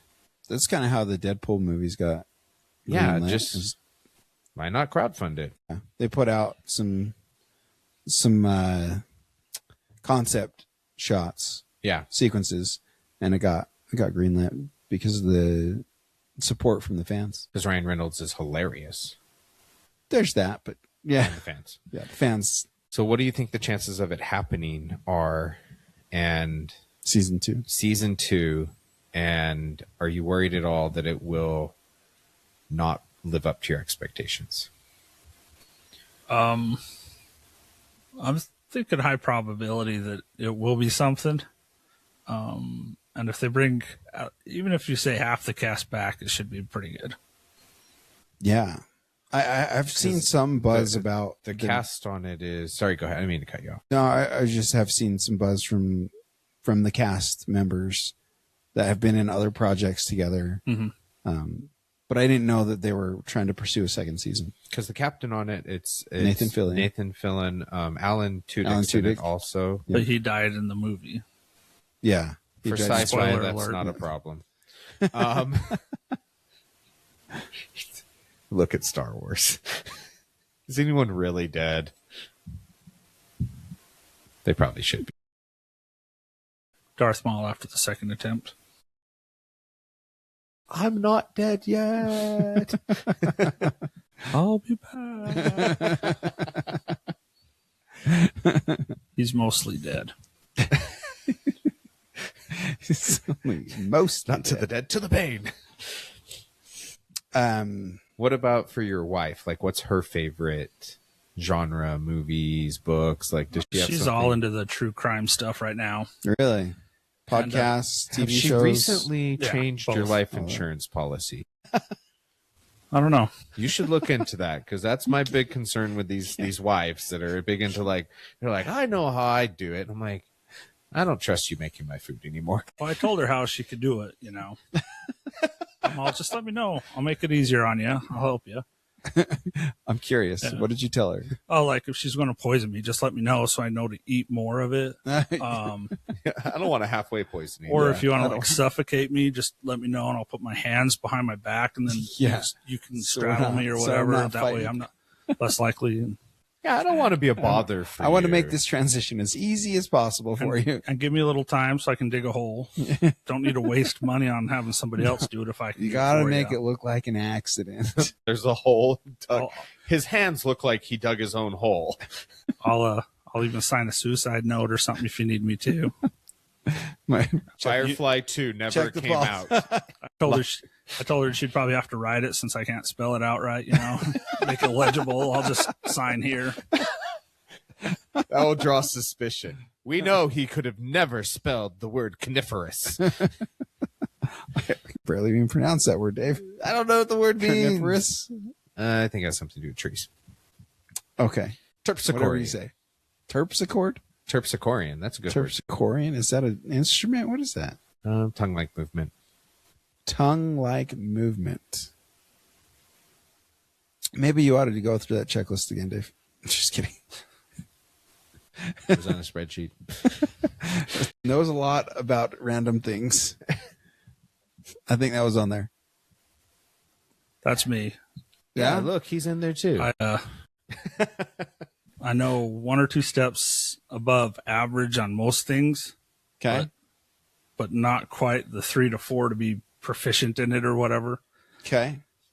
So you're a jack of all trades and a master of none. I'm more of an Have you heard- apprentice of Okay. all trades.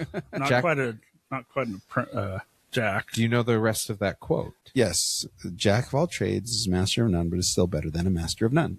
One. Master of one. Thank you. Yeah. So a lot Master of of people none. don't say the rest second half, but it's actually a compliment. It's Yeah. not Mhm. like Yeah. putting Not an somebody insult. down. Yeah. Not an insult. Again, I'm more of an apprentice though. Still not. Hey, what's one of the most interesting facts or things you've heard recently? I don't know. I've been watching some space stuff lately, Space stuff. Like with Artemis? like astronomy and stuff. You know, Okay. just Yeah. black holes and Like Dark matter. Our universe is in a black hole, things like that. But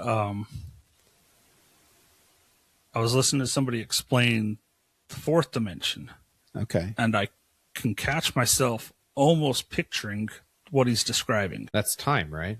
Yeah, or it's debatable because I've Oh, heard that space-time? time.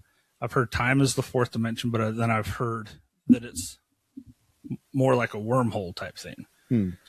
So it's like walking through that door Yeah. and being somewhere else completely different. Okay.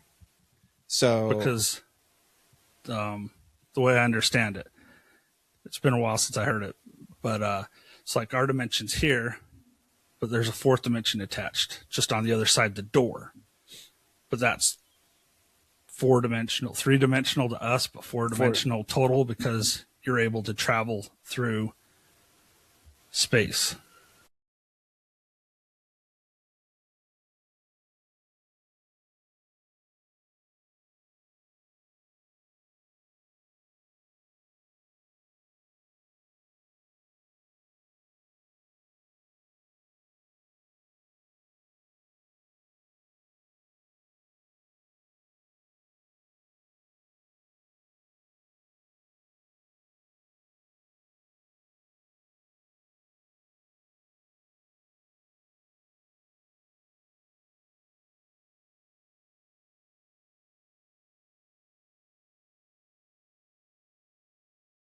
Right. So Just because we only can perceive that, it Right. doesn't mean that it's Yeah. not something objectively different. exactly. Yeah. Right. So he explains it like if you were in a two-dimensional space and a sphere were to pass through that two-dimensional space, a two-dimensional being would only be able to perceive it in two dimensions. It would just be a circle that would get bigger and bigger and bigger, and then smaller and smaller and smaller as it passed through.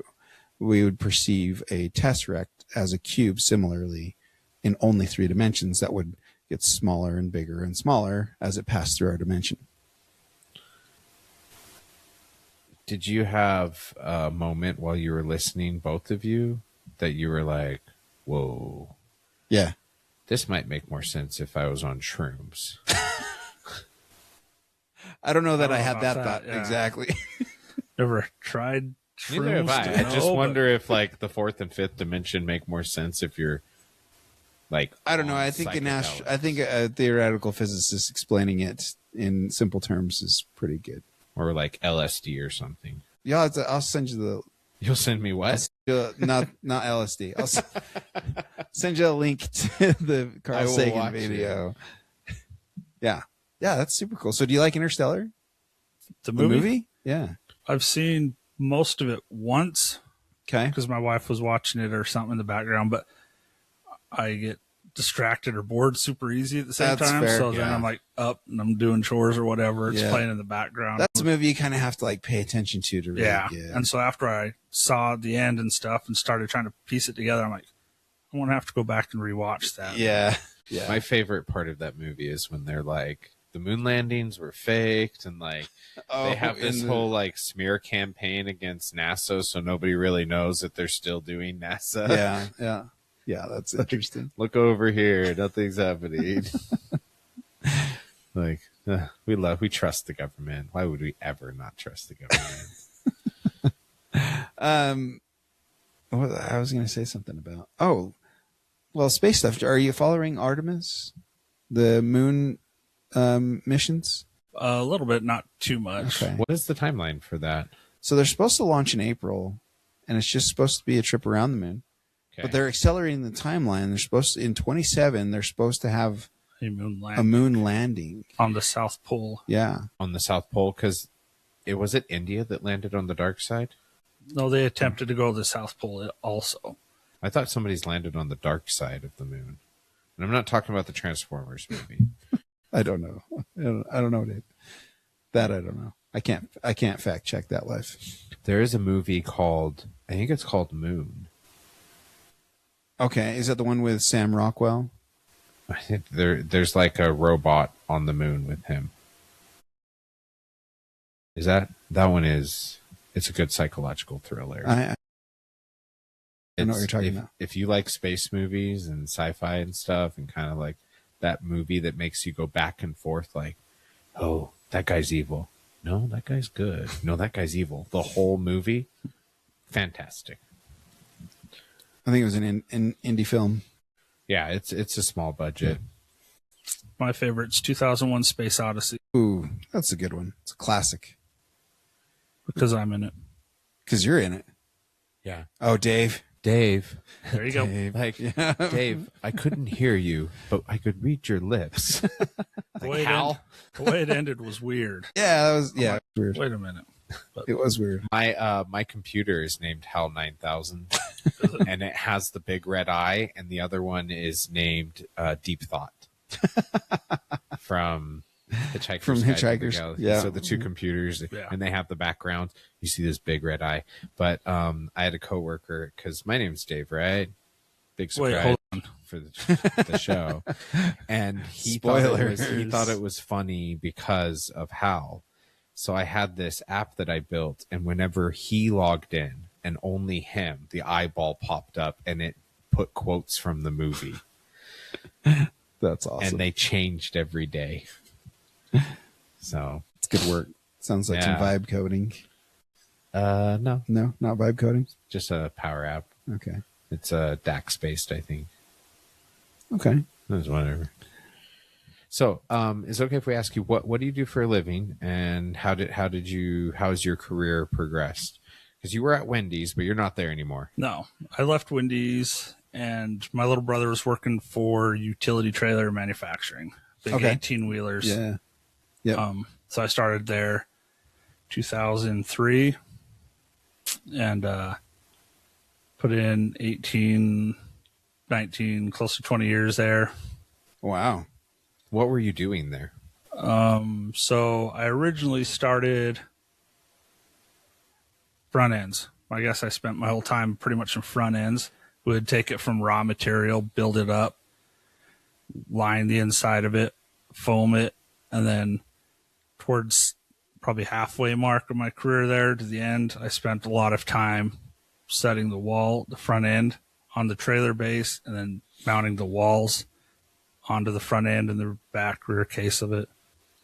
Now, this isn't not welding, right? This is just Riveting. Riveting. Yeah, I was about to say. This conversation. I have love it. I love it. His comments. It's like he's insulting us, but also insulting himself. He's like, everything was going well until I got here. So As I'm you like could see, Chandler my life from was Friends. going Yes. Yeah. well. I love it. It's so dry. This is awesome. It's great.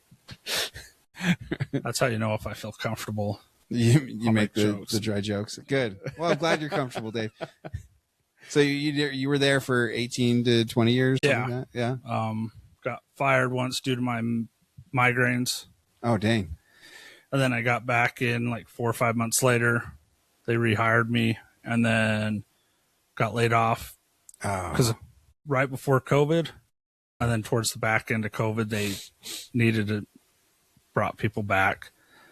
So those were defining moments in my life. Fired with young family at home. Yeah. Is that your I can first imagine. time? Ever being fired? Yes. And then again, my first time ever being laid off. Laid so off. kind of scared the crap out of me to make sure don't Sure. let that happen again. Yeah. It messes with you. It does. You're not there now, No. so you're Yeah, I work on Hill Air Force Base. I work on aircraft parts. And are you you're a civilian worker? Yep. Do you carpool in? Because it gets a little crazy with the traffic in and out. So a lot No, of people we work pretty early. Our start time is 5. Oh, so it's So I not got to as be up busy. at 4. And then if I want to do overtime, I'm up so I can be there at 4. holy Do you cow. work the 980? Like So 4 9, or 5, 9. Like, so yeah, 459. Yeah, so I had Okay. yesterday off. Do you Okay. do you like that schedule? It spoils you. Because then the Fridays you do work, you hate it because you like your Fridays off. So I did that. My company got bought that I was working for like 15 years ago, 12 years ago or whatever. And I didn't have a boss. Like for a little bit, like I didn't really have a boss. And they were like, you're going to get a new boss in like 2 weeks. So when the new boss showed up, like right before the new boss showed up, I talked to my current boss and I said, can I change my schedule? And he's like, yeah.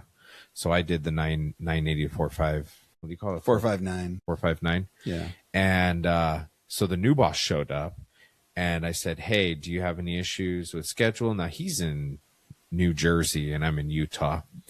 And he goes, no, just keep on doing whatever you're doing. A year and a half later, some other person in the company shooting off emails. He's mad because R&D's doing a 980 and he needed help on a Friday and so-and-so's gone. Dave's over here doing a 980. And my boss calls me up and he's like, what the, Dave? You're taking off every other Friday? I said, you approved it. He said, you told me I keep working the schedule I was working. That was the schedule I was working when you came on. He said, well, I didn't know that. I said, listen, I'm in northern Utah. This is a very common thing for engineers, like 410s, 980s. Like, he said, so maybe that's not normal where you're from. This is normal here. And let me just ask you a question. Have you ever called and I haven't answered? He goes, no. I said, do you remember February 6th? And he goes, no. I said, you scheduled a meeting.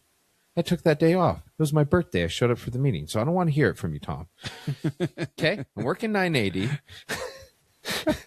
And he was like, oh, okay. Well, carry on. I just didn't know. But my problem was I found myself working even on the day I was off. Yeah. Like I had my laptop. I was at home. I'm like, I'll just like do a couple emails. Next thing you know, it's like I'm like 4 or 5 hours later. Yeah.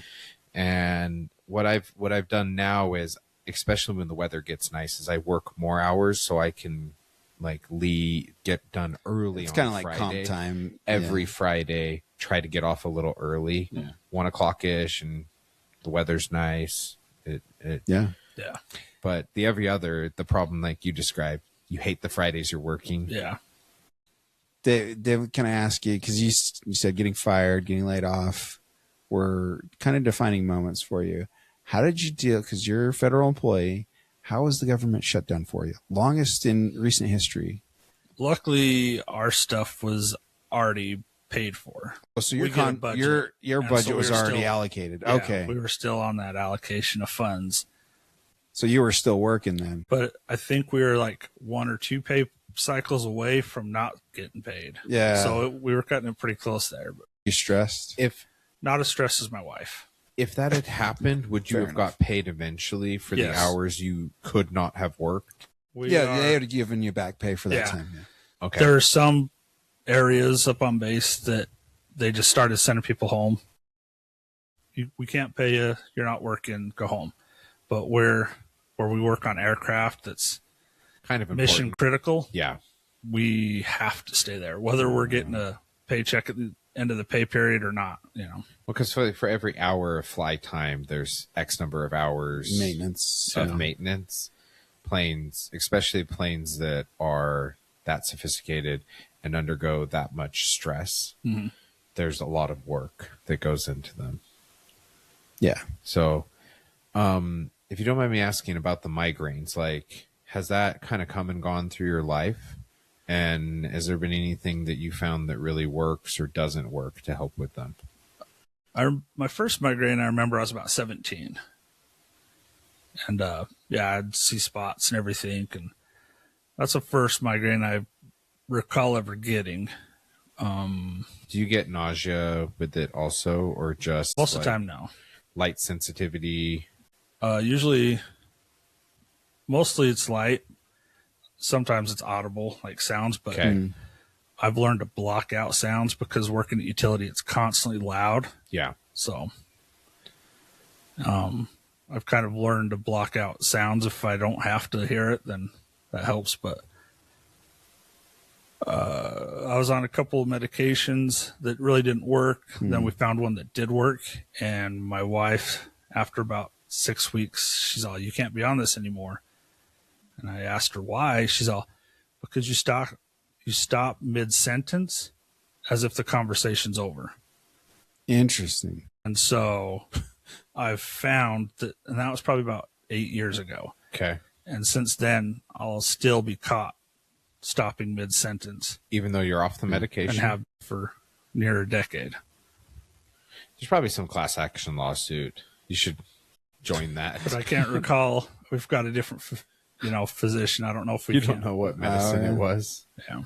been a My little my while. wife has debilitating migraines that like throughout her life, and what it was for her, it was, I think they said ear crystals. Oh, Which really? We talked about this. They're real. They're real. They're not like, No, like there's something in the inner ear that crystallizes. It in. was physical therapy, and she had like a deflated beach ball, and she'd sit there and like do exercises with it, and so a lot of it is like tension and like neck issues. So like keeping up on that and going to like a good chiropractor and stuff makes, but she was on every medication, even like rescue medication. Wow. And severely drugged and not being able to get through it. But that was the cause of it for her, which she thought was interesting, because when she went to the physical therapist and they're looking at like her ear crystals, they said, do you get vertigo standing at the top of the stairs? She was like, yeah. Like, it's like, ooh. And well, that was like one of the things to kind of help. And now she's a lot better at it. But what's interesting is she has ADHD, and she always has, so just talking about things of movement, she constantly has bruises on her legs, because ADHD people often like don't have good spatial awareness and they cut corners. So they're going to bang their toes. They're going to like hit their hips into corners of things. So she just, yep, there's still that counter there. Regardless, she'll beeline it no matter what. Yeah. And it's like, ow. I don't know if you've noticed that with you with ADHD. As far as that stuff, no. But I was just thinking about my daughter and my wife. Because you said your daughter has ADHD and your wife, but not. Do they do that type of stuff? My wife used to like get her. She's not as bad now, but she's probably broke her toes a few times just by walking Just, through like, a doorway or bumping something. into Bam, Oh, just- man. Spatial awareness and like focus and stuff. And then my daughter, she'll walk and then she'll just take like a big step, and then next thing you know, she's like a weeble wobble. Whoa, whoa, whoa.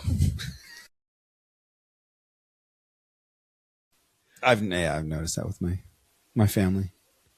Spatial awareness is not quite pristine.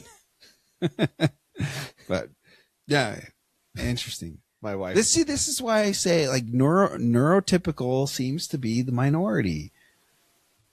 Your wife, your daughter, my wife, my youngest boy, like my sister. It's microplastics. It's microplastics. Yeah. That and the chemical food that we eat. That's That's keeping what me. I'm thinking. That's what keeps me looking young. Like just preserving myself from the inside out. Like death becomes her. Yeah, exactly. You've taken the juice. Yeah, exactly. Oh man, we're coming up close on 2 hours. I have It's late. I have 2 closing questions if we're ready for it. Yeah, You have other things you want to ask? Is there anything else that you want to talk about? Anything else you want to talk about? Anything that you want to share, or anything you want to share with the audience? That's Don't do drugs. Perfect. Spay and neuter your pets. spay or neuter your Daves. No. Daves don't need that. Daves need to enjoy life. Okay. Here are my 2 closing questions. That's the first one. What, if anything, would you say you want to be your legacy, or something you would leave behind for future generations, whether it be knowledge or memories? What would you say your legacy is?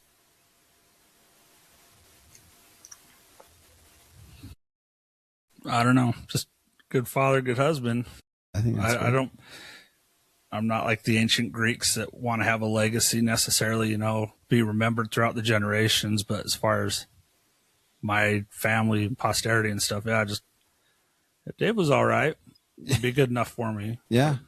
Okay. I love that. Okay. My second is not so serious. If you were to cast someone in a movie about your life to play you, who would it be and why? I asked my wife that because I'd heard you guys ask. Oh, questions. yes. Oh, he's prepared. And I have a follow up to this one. Okay. You might know what it is. she's all, I don't know. I'm like, I don't know either. Because you always perceive yourself different. Yeah. Yeah. So I was looking for an outside view. But I remember when we were dating, a lot of people were like, you're just like Adam Sandler. He might be good. Yeah. But just for fun, it'd be like Naked Gun, Liam Neeson, I think would be a good one. Cool too. All right. Okay, here's my question. Who would you cast as your wife? This is the dangerous one, Dan. I asked her, she's all, just because I wanted to make sure that I picked the right one for her. She's like, I don't know. So I would have to, on the safe side, I'd have to pick her because there's nobody as amazing as her. Oh, good answer, Dave. Good answer. Good answer. Great. That's a great answer. Hope she listens to this and hears you say that. 98% chance likelihood she won't. But Don't kill this Dave, Stephanie. He's a good one.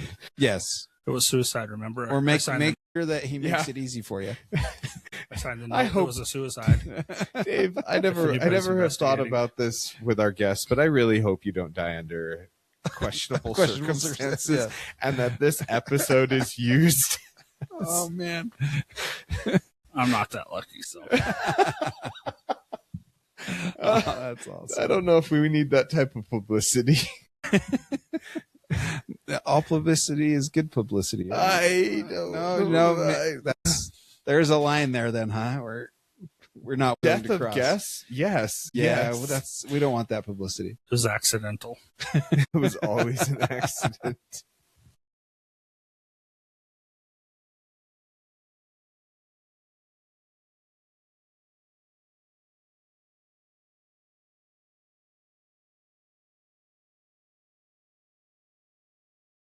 No, I get to do the outro. Yes, get to do the outro. Wait, I have to read this, Which this apparently is wrong.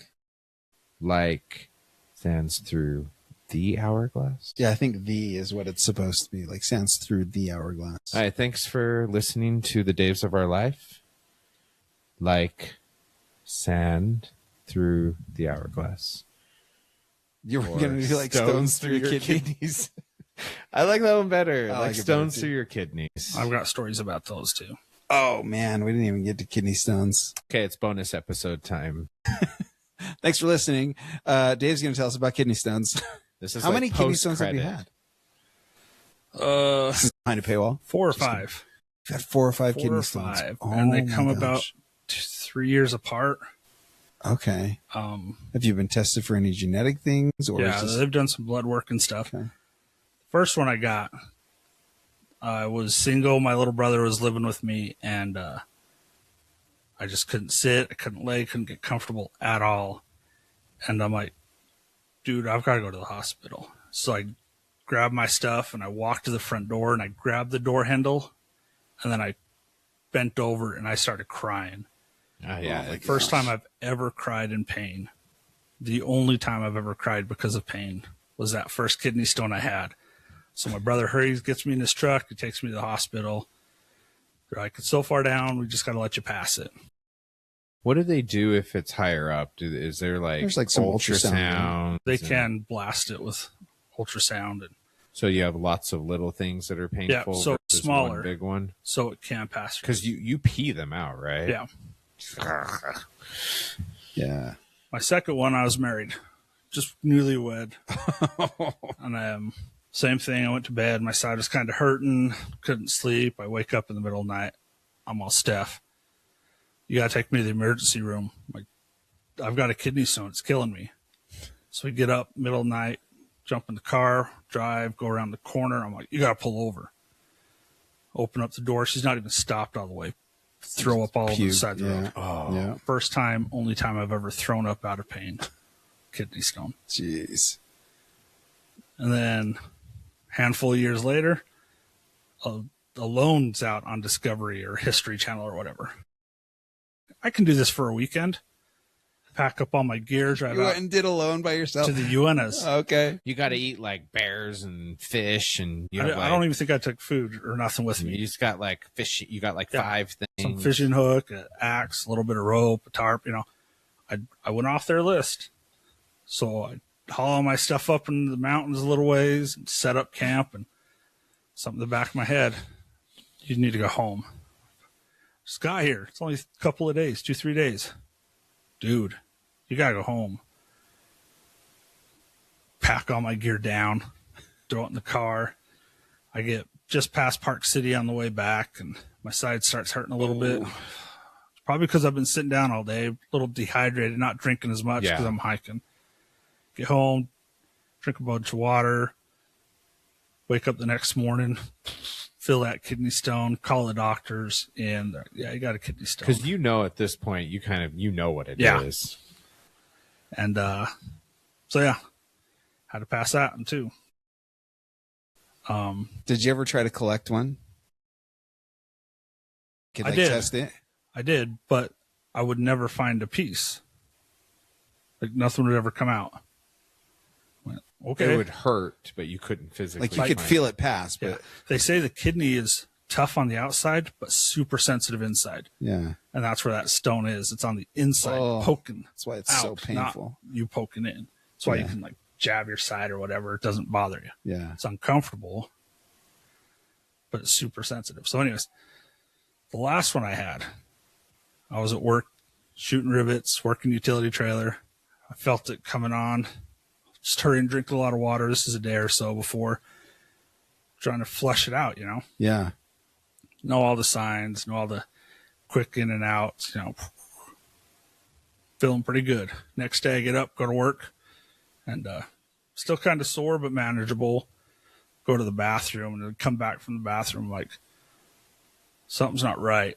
And it's like got me like half leaning over. I'm like, oh. So I told my boss, I got a kidney stone. I've got to go home right now. Tell my wife, call the doctor, get an appointment, go in. We see the doctor. It's probably just dehydration. No, dude, this is a kidney stone. Had 3 or 4 before. Well, I don't know. It doesn't really sound like one. So we'll take a sample, you know, see if there's any blood in your urine or anything. And we'll send you home with some pain medication, whatever. 3 days later, it's worse. So we go back to the doctor's. And he seems annoyed that I'm coming back. He's all, well, I guess we can take an x-ray or something. So they get me an x-ray or You seem Or an annoyed. ultrasound. yeah. And I am paying you money to help. he you. finds it. But it's, or he doesn't get me an x-ray yet. He tests the blood, finds some. He's all, okay, just stay hydrated. Bunch of nonsense. Yeah. I'm like, stuff I'm already doing because I've been through this before. Yeah. It's like a couple days later after that, I go in. I'm like, I've never had it this bad. And they go and get me an MRI, not an Okay. x-ray. I had an MRI. And they're like, oh, this is pretty big. He's all, but we can't do anything because it's too far down. I'm like, could you have done something when I originally came? Well, I don't know if we could have or not. It's like, so yes, you could have. And Jeez. so That's frustrating. So they had you had to let it pass. Ooh.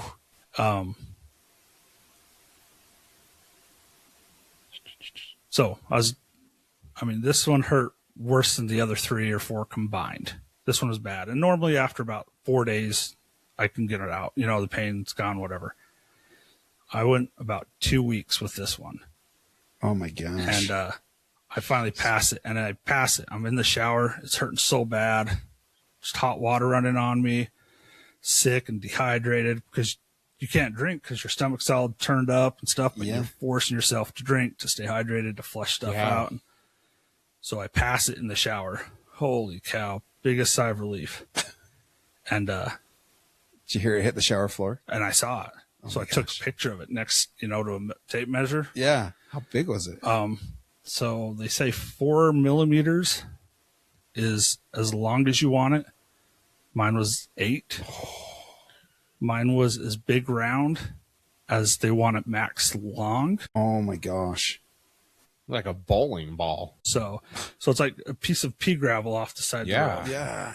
It's all jagged and spiky, and it's a yellow discolored bleach. I mean, it's like an old bone almost. Not quite as bleached out, but that's what it looks like. And then it's just spiky. But yeah, that going through your urethra and stuff, it's like, no thank you. My oldest boy, my teenage boy, has had a couple of kidney stones. Really? Yeah. Is that common for kids? It's common for kids, which is why I asked if you'd been tested for any genetic stuff, because we've got him going through genetic testing every year. We do a urine collection and they test his urine. He's part of some genetic study. Were you the one telling me that drinking like Crystal Light lemonade Crystal Light lemonade is can like actually help prevent? yes, because of the citric acid, the concentration in it. They told me on that last one, they're like, don't be afraid to drink like some just straight up lemon juice. That'll help a lot faster than apple juice or cranberry juice. Yep, because that's what you always hear. The Drink cranberry juice. Don't let the dentist know you're doing that, because I think they'll freak out. But I mean, not just chug it, but like a tablespoon or something, just every once in a while. Yeah, this the nephrologist. That was the word I was looking for the other day. Have you been doing that with him, like on a maintenance schedule? We haven't, no. But that was one of the things they told us was the Crystal Light lemonade is. Man, I'll never get a kidney stone. I'll get something. I'll get cancer, but I'm drinking plenty of that. Yeah, it's good stuff. So yeah, I don't know if you've had the Crystal Light lemonade, but apparently that's a good preventative measure. How long has it been since your last kidney stone? About 5 years now. Okay. So you're probably about due for 4 or 5 years. So yeah. Don't say that, Dave. Gosh darn it. Okay, I want two things to happen. One, I don't want you to die under period or under suspicious circumstances. And I also don't want you to get a kidney stone ever again. It's about time. Why would you say that to him? He's a nice guy. Based on his previous kidney stones. Going off your pattern theory, remember? There's a pattern. That's the most autistic thing. I'm just joking. Going to introduce his son to spreadsheets and just start tracking his kidney stones. There's going to be a trend line. On the, yes, while I recognize that, I'm going to do some forecasting. You might say something like, I'm not saying are you worried that it's coming up soon? You're like, man, I curse you. Like the way you said it. Kidney stones. The comments. Comment below. Did I curse Dave with kidney stones? Oh my gosh. About 4 months ago, I thought I was getting another one because I could feel it. And I'm like, oh. Came of it. So. Okay. Well, I hope you don't, but it sounds like it's probably about. I hope you don't, and I see no pattern. Because that will make bad things happen. We don't try the Crystal Light lemonade. You could look that stuff up and see if it helps. I cut it in half. Like it's for 16 ounce. I put it in like a 32 ounce mason. It is pretty strong. Yeah, it is pretty strong. And yeah, it's good. They have lots of different flavors, but the lemonade one I think is the one specifically citric acid. My father-in-law passed one that was 7. But I don't think it was round. And he sent a picture of it to us. Not typically round. They're very jagged, aren't they? Yeah, I've got a picture of mine if you want to see it. Yeah. Oh yeah. Yeah. Let's see it, Dave. Or should we close and then show us after? Either way. Let's wrap up and we're gonna get a live reaction of what this thing is. Edit it later. Let's do it.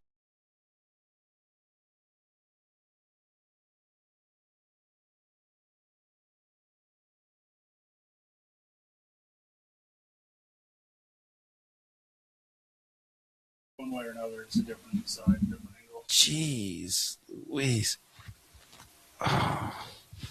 Oh. That thing is jagged. Ain't nothing smooth on that. Oh man, Dave. Yeah.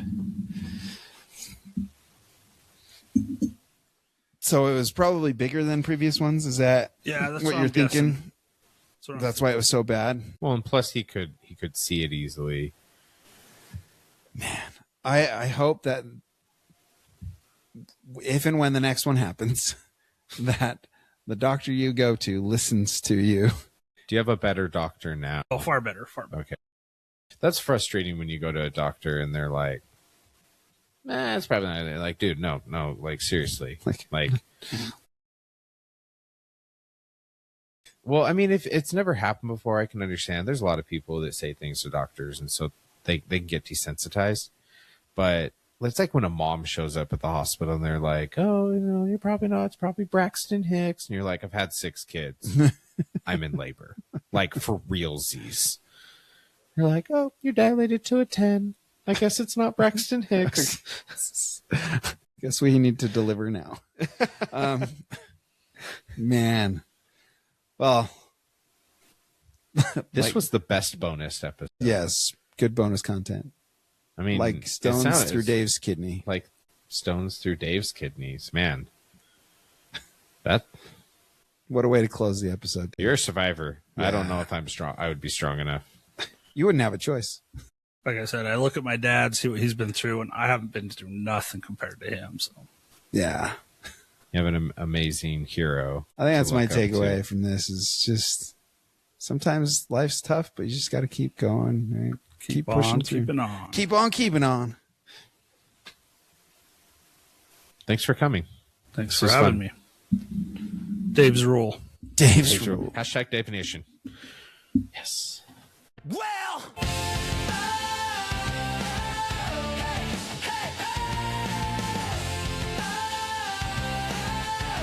well, I'm a Dave, and I'm in the car. I'm singing along while I'm listening to Dave.